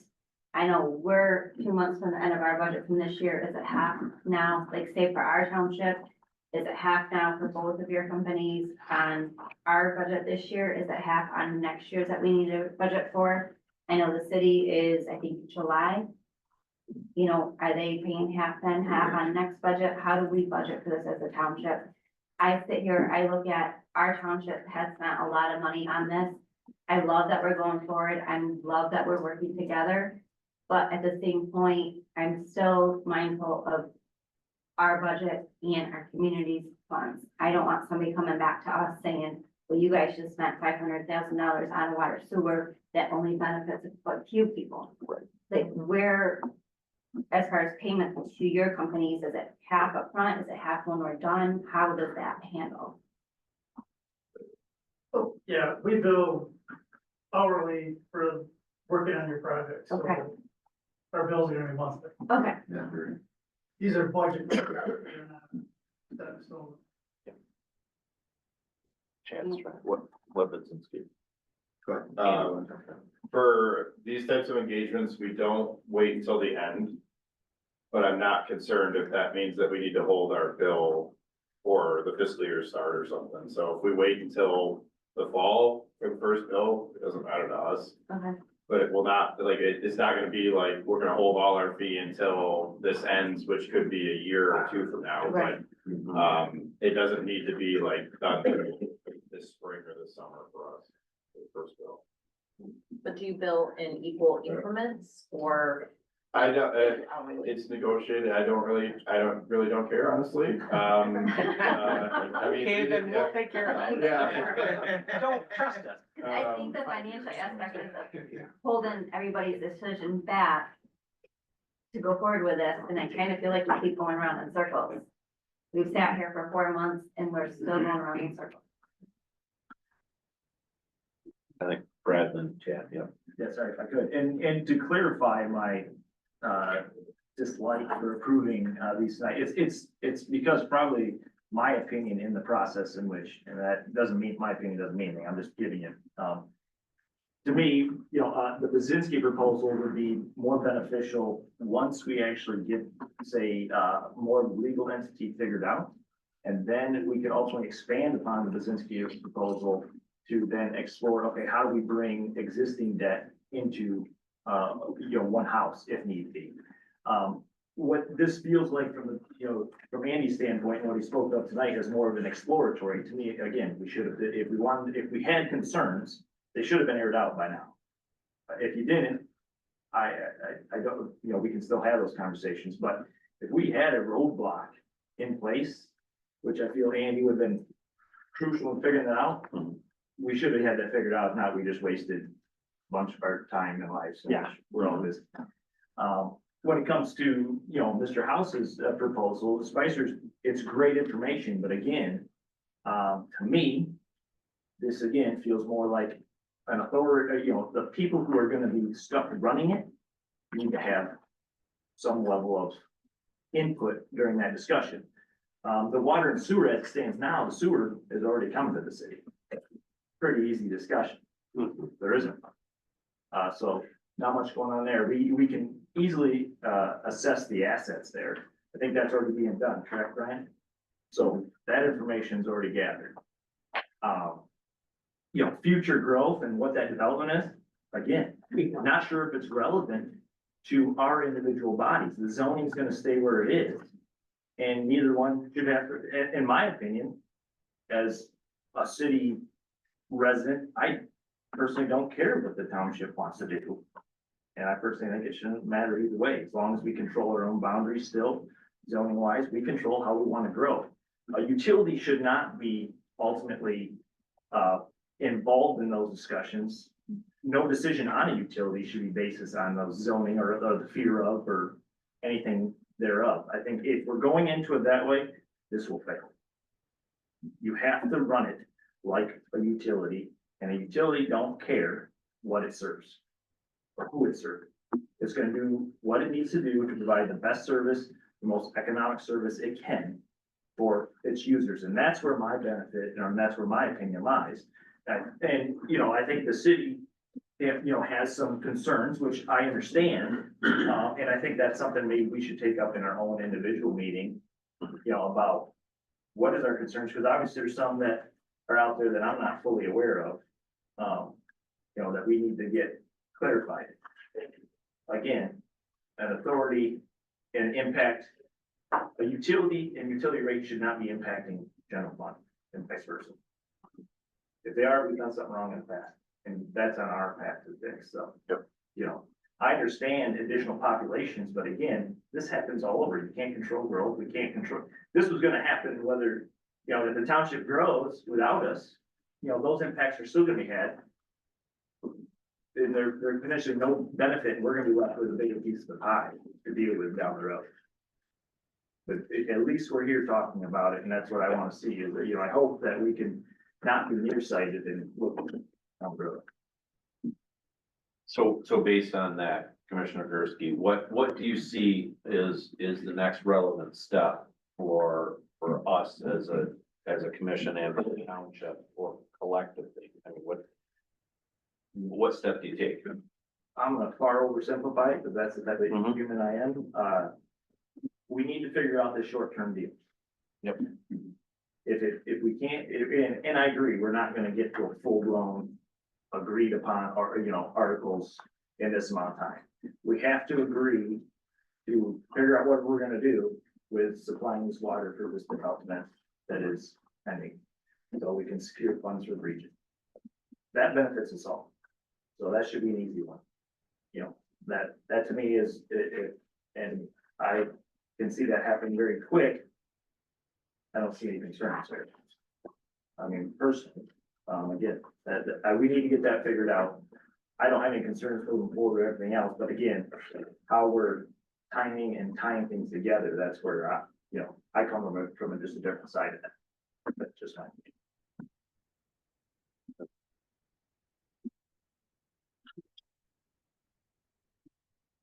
Chad, want to go for Yeah, it? I'll go ahead, Chad. Well, my recollection of the conversations with regards to the debate of a authority versus a, urban cooperative agreement were at a fairly high level. We did not get into the weeds about concerns, details, so that's where my concern is, and wanting to do exactly what, Andy suggested is wanting to make and forge the best agreement for, both of our entities. Certainly I serve the will of the St. John City Commission and want to ensure that this agreement, mutually benefits, the region.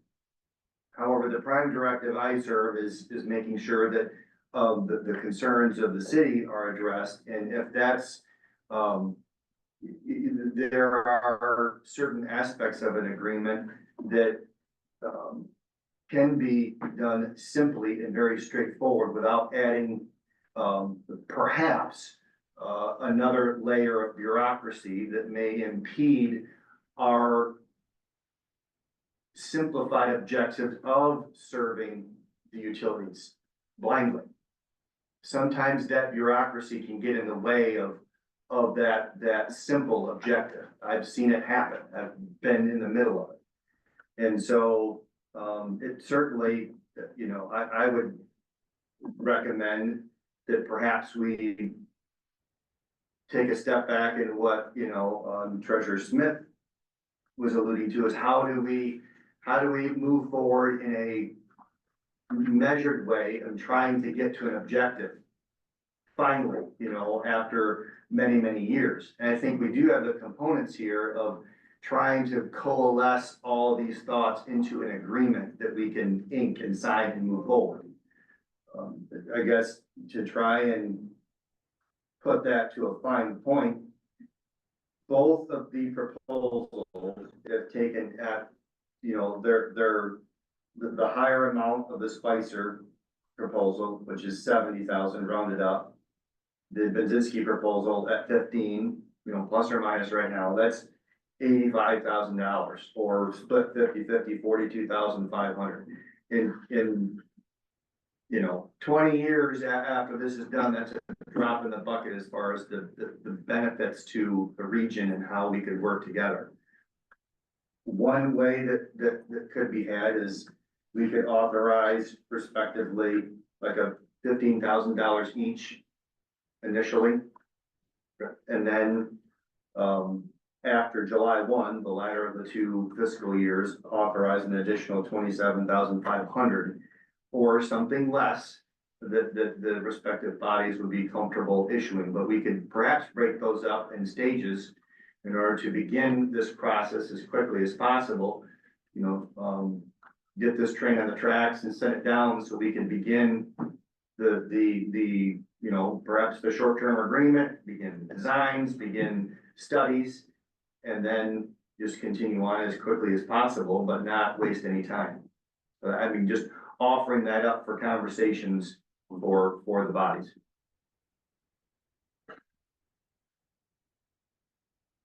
Still under that scenario, then, when do we see us having a short-term agreement then for M21 corridor?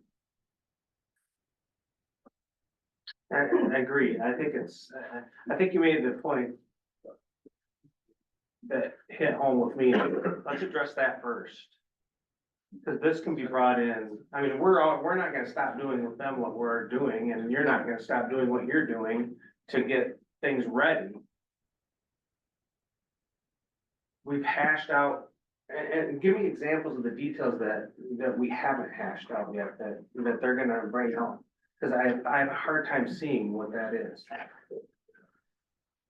I don't know that. That's why I think we need to get into those details. It's the concerns about the, in my mind, the unnecessary additional layer of bureaucracy that is, that How do you know- obfuscates responsibility to a different group possibly, as opposed to the prime directives of each individual body. You know, that there is, these types of service contracts are very simple, very straightforward, can be all encompassing without, being overly complex. That, you know, may take a longer time to stand up an authority. Feels like we're going backwards. But that also gets into really the ownership piece, I think, is what we're saying, and we haven't settled that. We haven't No, settled No. who owns what infrastructure, And that's what where pieces they are the come in. authority versus what's not. Right. And I agree that that's on the longer term where we move, that's where they come in and help walk through that. It's also to say that it's actually an unnecessary layer, right? The other piece that I would want to speak to a few minutes ago was, because we keep talking about the ancillary benefits or the contributions. It's being brought into this conversation, but that's something we want to do anyways, correct? I think that's like a side about it, we need to get done.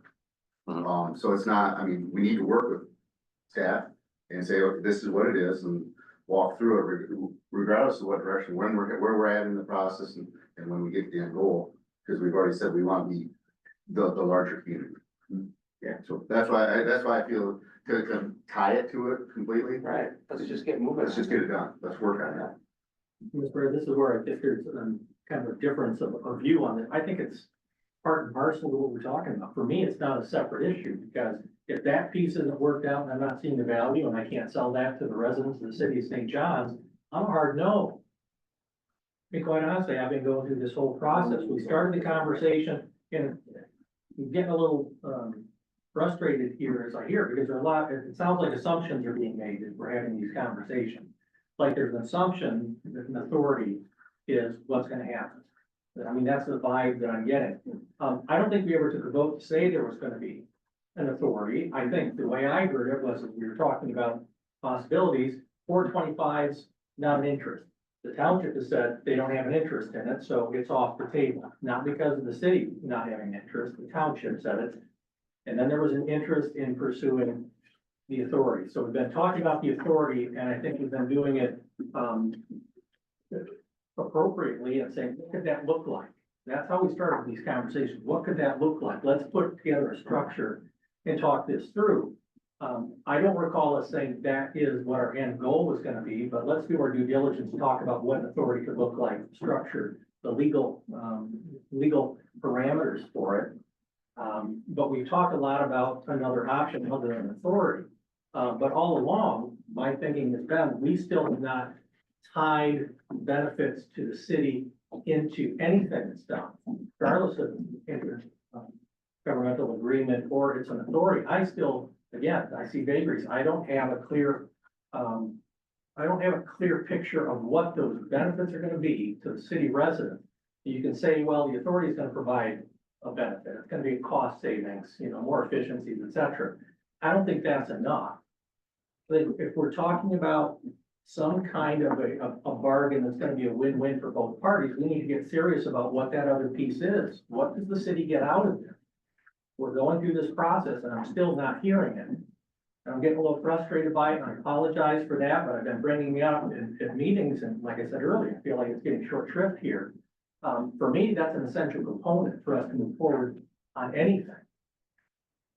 And until we can have that conversation, I feel like we're going through this process because of an assumption that there's an outcome that we're going towards and everybody's in agreement on it. And I don't think everybody's in agreement on an authority at this point, because we haven't even gone through the due diligence of getting some of the data, et cetera. So we're talking about getting to an endpoint without having all the information. So I just think like we're out of order here sequentially on some of the things that we need to examine and have real discussions on, come to agreement on. Apologize for taking up so much air. Tony, what do you got to say? I don't say an awful lot, but I think the problem really began back over 100 years ago when St. John was platted out. You know, pardon me for saying that, but I mean, that's where it is. But I do think we have to move towards this interim agreement to get this development going for the benefit of everybody. And irregardless of what happens after that, I mean, when we're going down the road and we've got that agreement in place and we've got that development going, whatever, then maybe we have to have more meaningful discussions to see where we go from there. Maybe we're talking about authority too soon.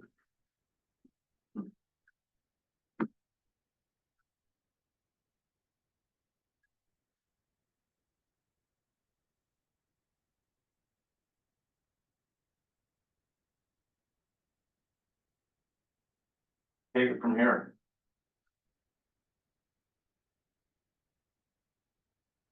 Chad, you had an idea of trying to get the studies going.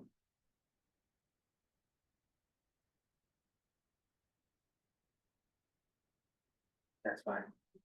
I mean, I think we need to have probably separate meetings now and talk about where we need to go. Because we have decisions we have to make with funding that's coming to us. And, time is of the essence, and a 2-year study is not gonna happen. So how can we do that with the short-term agreement? Can we get there? I'm not sure.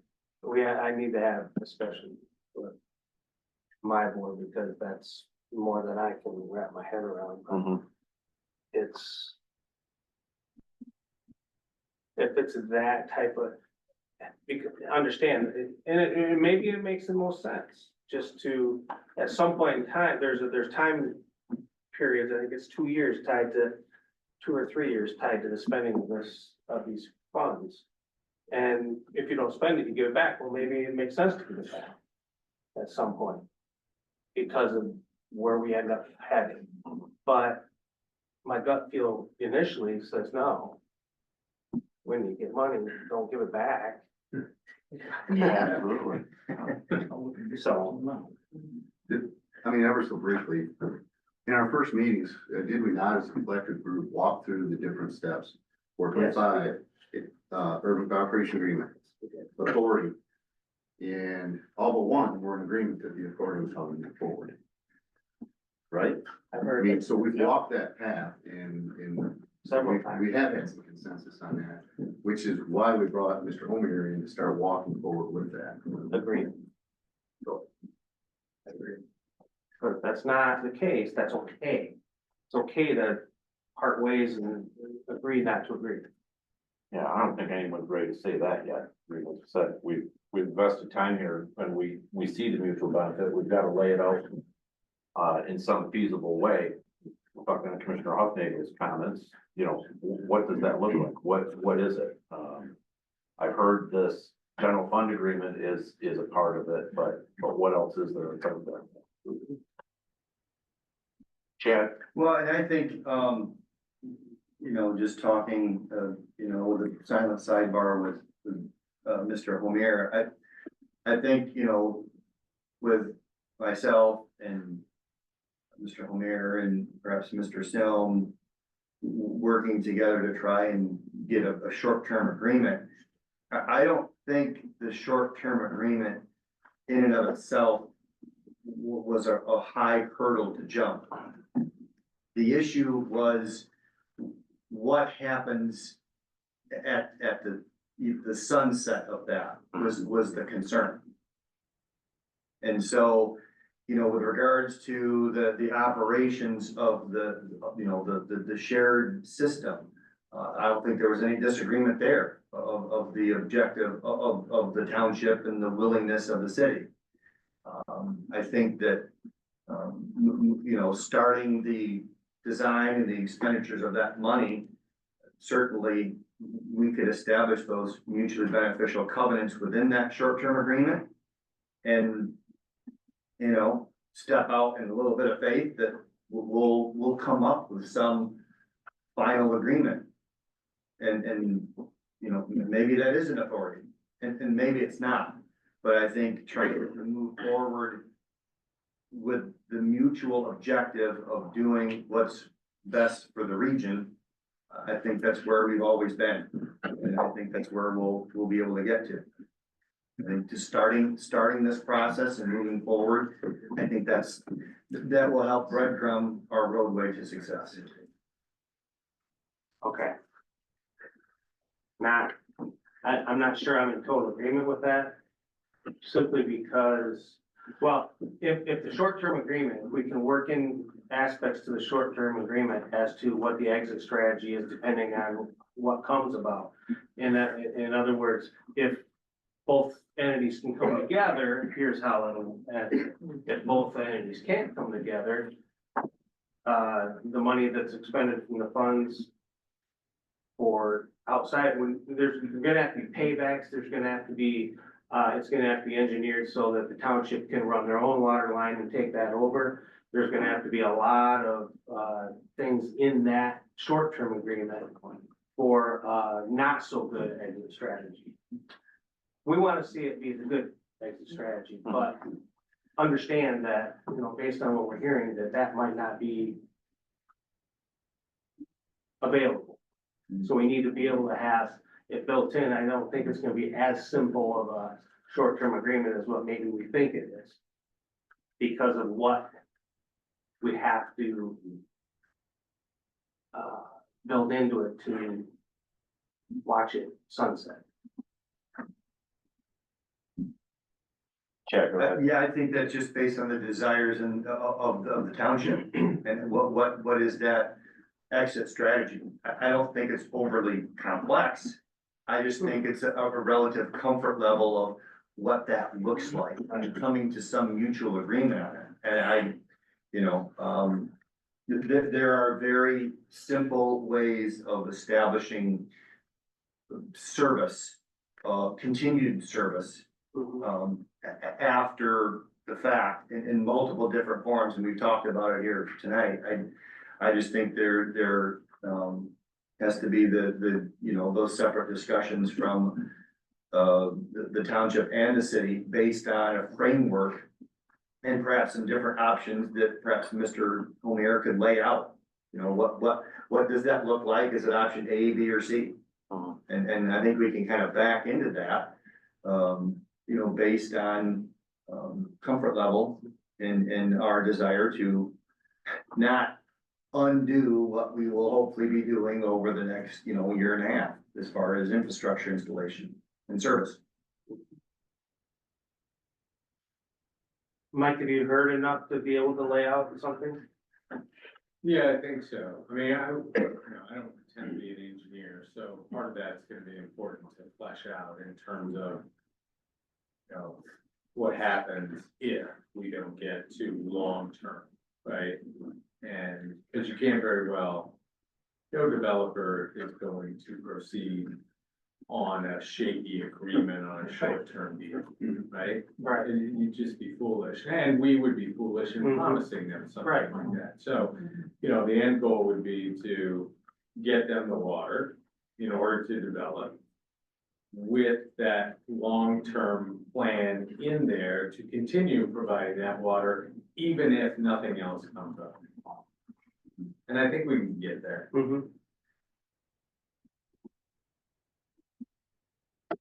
One final thought, I just want to clarify. When I said, let's get this done, move forward, it wasn't reference an authority or an agreement. What it was I don't want to tie bar the things that the township said they want to coalesce and work with the city on to an agreement. Right? That's something that inherently we want to be a part of. It's our community as well. It's ours. And so that's why I said, let's just figure it out. Let's get together and figure out whatever that fee is, that cost, and it gets done. Because we've stated, that is one of our goals in practice, to be a part of this community. We've already exhibited that with Fantasy Forest and some other things. So I just want to clarify that wasn't, I don't want that tie bar simply because I want to be able to be, like, we don't pay a toll to go either way between the city and the township. And I think if we start acting like that, it'll happen, right? Because we've seen that decades ago. I don't desire to go back to that. I desire to walk forward as partners. Well, Eric, I go back to when we started this off from day one. We said we want to build win-win for the city and the township. And we want to bring our systems together, and that includes consideration of an authority. Some people think that that's the direction, certainly. I'm leaning that way too, but I think we want the proof in the pudding. Right. I think that's what the process, like we said, if we had the time on our side, I think, Tony, you hit it, we'd certainly go through that process. We just gotta figure out how to get through this short-term piece as we continue to work on this longer range piece of bringing the system together. That's not off the table yet from either side, I don't believe. So ultimately, what you're saying is we need to take a phased approach and walk forward, right? I think so. So, Well, I think, you know, if we can get you a short-term agreement, it sort of relieves the pressure that you're feeling right now from that development. And if you can do that, it's gonna provide you some space and time to reach the right point. So it's this development issue that's causing a lot of pressure right now. but that includes this, right? Yeah, Yeah, and then that's kind of my point, is I think it includes this. Yeah. but in terms of the timing of it, Right. right? You don't necessarily need that for the short term. Right.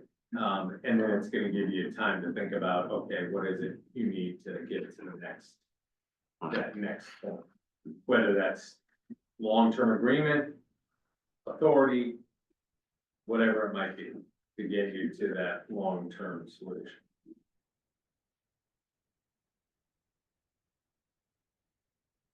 Just a thought, I'm the farthest thing from a politician in this room, I can assure you. I think ultimately, we're looking at two major spots that we need development ready, water, one right away. This is just an option that I thought, is it possible that the township could become essentially a bulk water customer, you know, in that M21 corridor area? Not necessarily a master meter, but it would be metered essentially at each development to where there'd be a rate that the city would charge. Obviously, then there would be a township rate. Possible, that's a short-term, quick, you know, you could still own the infrastructure. The township could, utilizing the money you were, you know, that you gained, you'd still own the infrastructure.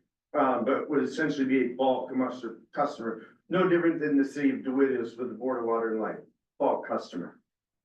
There, that's a short term, just an idea to throw out there, because I think we're ultimately want to get that wrapped up first, you know. I think there's a couple distinct areas and, you know, ultimately, when you look at development, I think we're all getting a bit excited about this massive development being in Township. And I don't think we're thinking too far out. There's a lot of good farm ground that's probably gonna stay a farm ground as long as everyone in this room is alive. And I think we need to take that out of it and look at these specific areas and not look at it as big as we can. Cause to your point, Eric, you know, I think, you know, time is of essence, obviously, with the money that you're given. And to your point, Commissioner Hubnagle, you're elected by the people of this city, so you need to be able to look them in the face and say that you've done the right thing for them, as well as you all do for Bingham Township, because in essence, this whole utility thing is serving about that much of the township residents.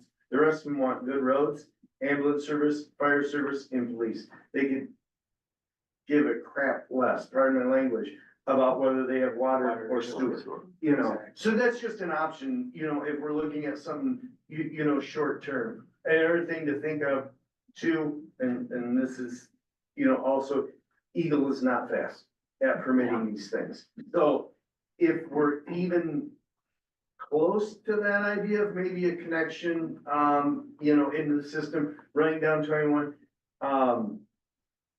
if we're close to that, I guess what I'm asking is for authorization, maybe to work with trustee Harger or Sim, and then along with Mr. House to kind of get a design ready and get it permitted through the state, even if we don't use that. I'm currently about 6 to 7 months out on a real small connection. in, the Searles Estate subdivision. So it's just something I wanted to throw out to you guys, if we do move forward to maybe this temporary, not saying it's set in stone, it's agreement, but maybe if both boards can come to agreement, then maybe we move forward on the process of a design of that, because I don't think this is gonna be a quick, turnaround through Eagle to get that permitted. I want to throw it out there. Agreed, no, I think it's a great idea. I think that in the short-term agreement and the design phase needs to take the front seat, right? And with Eagle, I have been told that with the money that we've been allotted, that there's weight that can be thrown at Eagle too, that might, Correct, no, I agree. that might And we- expedite the process. Yes, and I think I've been a part of that, it does work. it does work very well. Yes. Kind of like getting a street through the middle of town, like within a week. Here. Yes, yes. No, and I think that if we collectively file this permit for that and show that moving forward, yes, I do agree. It's gonna expedite further than a subdivision, it's not funded by the state. Right. So that would be a lot different than we're already doing at Agro Liquid. Exactly. Although you own the line, it's a wholesale agreement. Correct. And they pay a different rate, just for, for those who might know, there is a separate rate for that out there that was agreed on. And that's what, I mean, part of that, though, we gotta work through that issue, because it makes no sense that they own the line from the city limit to Agri-Liquid. Why? I mean, they. That was just the agreement at the time. I know. They being Agri-Liquid owns. No, the city. The city, yeah. But we can't dwell on the past. No, I know, but No. but we can fix the past. You can, all of this should bring that into alignment where anything that's in the ground that's in the city belongs to the city, anything in the ground in the township belongs to the township. Because neither one of us paid for it. The developer did. Ultimately, Agro Liquid did pay for that. Oh, absolutely. I didn't hear yes, no. If either of us paid for it, that was silly. But I think that's the piece is we go in with the engineering piece and figuring out what makes the most sense. That's what you figure out there.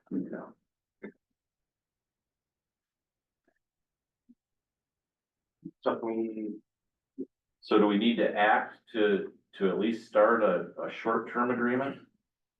Based on what Justin's laying out here? Do you need that from us? No, Chad wants to jump in. I mean, we can put something together for you to lay eyes on and bring it back. I don't know that it'll be done by February 10th, but we could probably have it for that.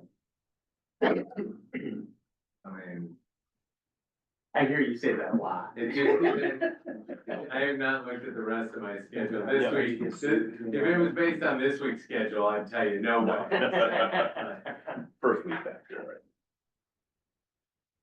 Chad, you want to- Well, yeah, if I can, I think there's a couple different authorizations, and I don't know, is the township's meeting taking place yet this month? No, Monday. Okay. So, they're either at this meeting or at subsequent separate meetings, there could be, similar agenda items to be able to move forward what the collective body here has, or, certainly it doesn't preclude you from taking that vote here and saying, we'll both recommend at future meetings to authorize fill in the blank. That's what I was gonna say. You're And then- meeting Monday.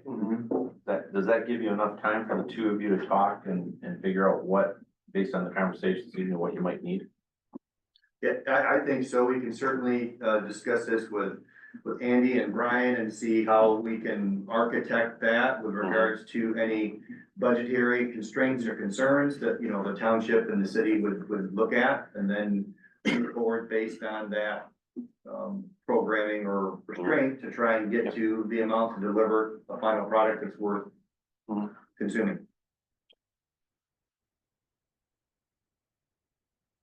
Look around the table, or commissioners okay with that direction?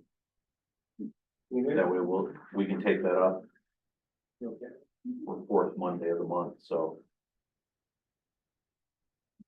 Okay.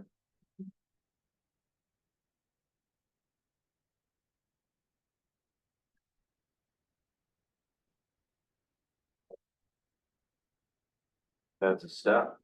So setting objectives for the next meeting, we've got the February 10th. Sounds like we might have at least some conceptual draft of the short term.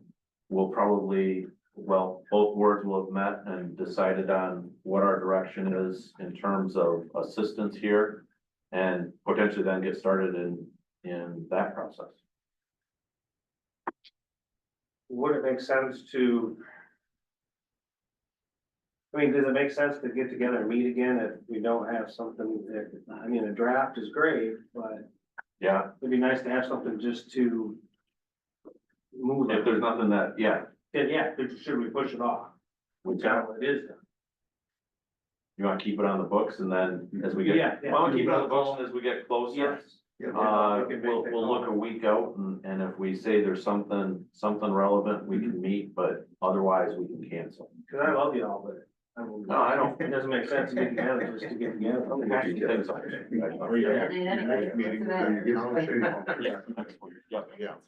Yep, We don't have any recordings or, That's okay. video or anything there. that's all right. You can be yourself. Three E's in my future. I heard something on there. Good. Any other comments? I guess we'll open up to public comment.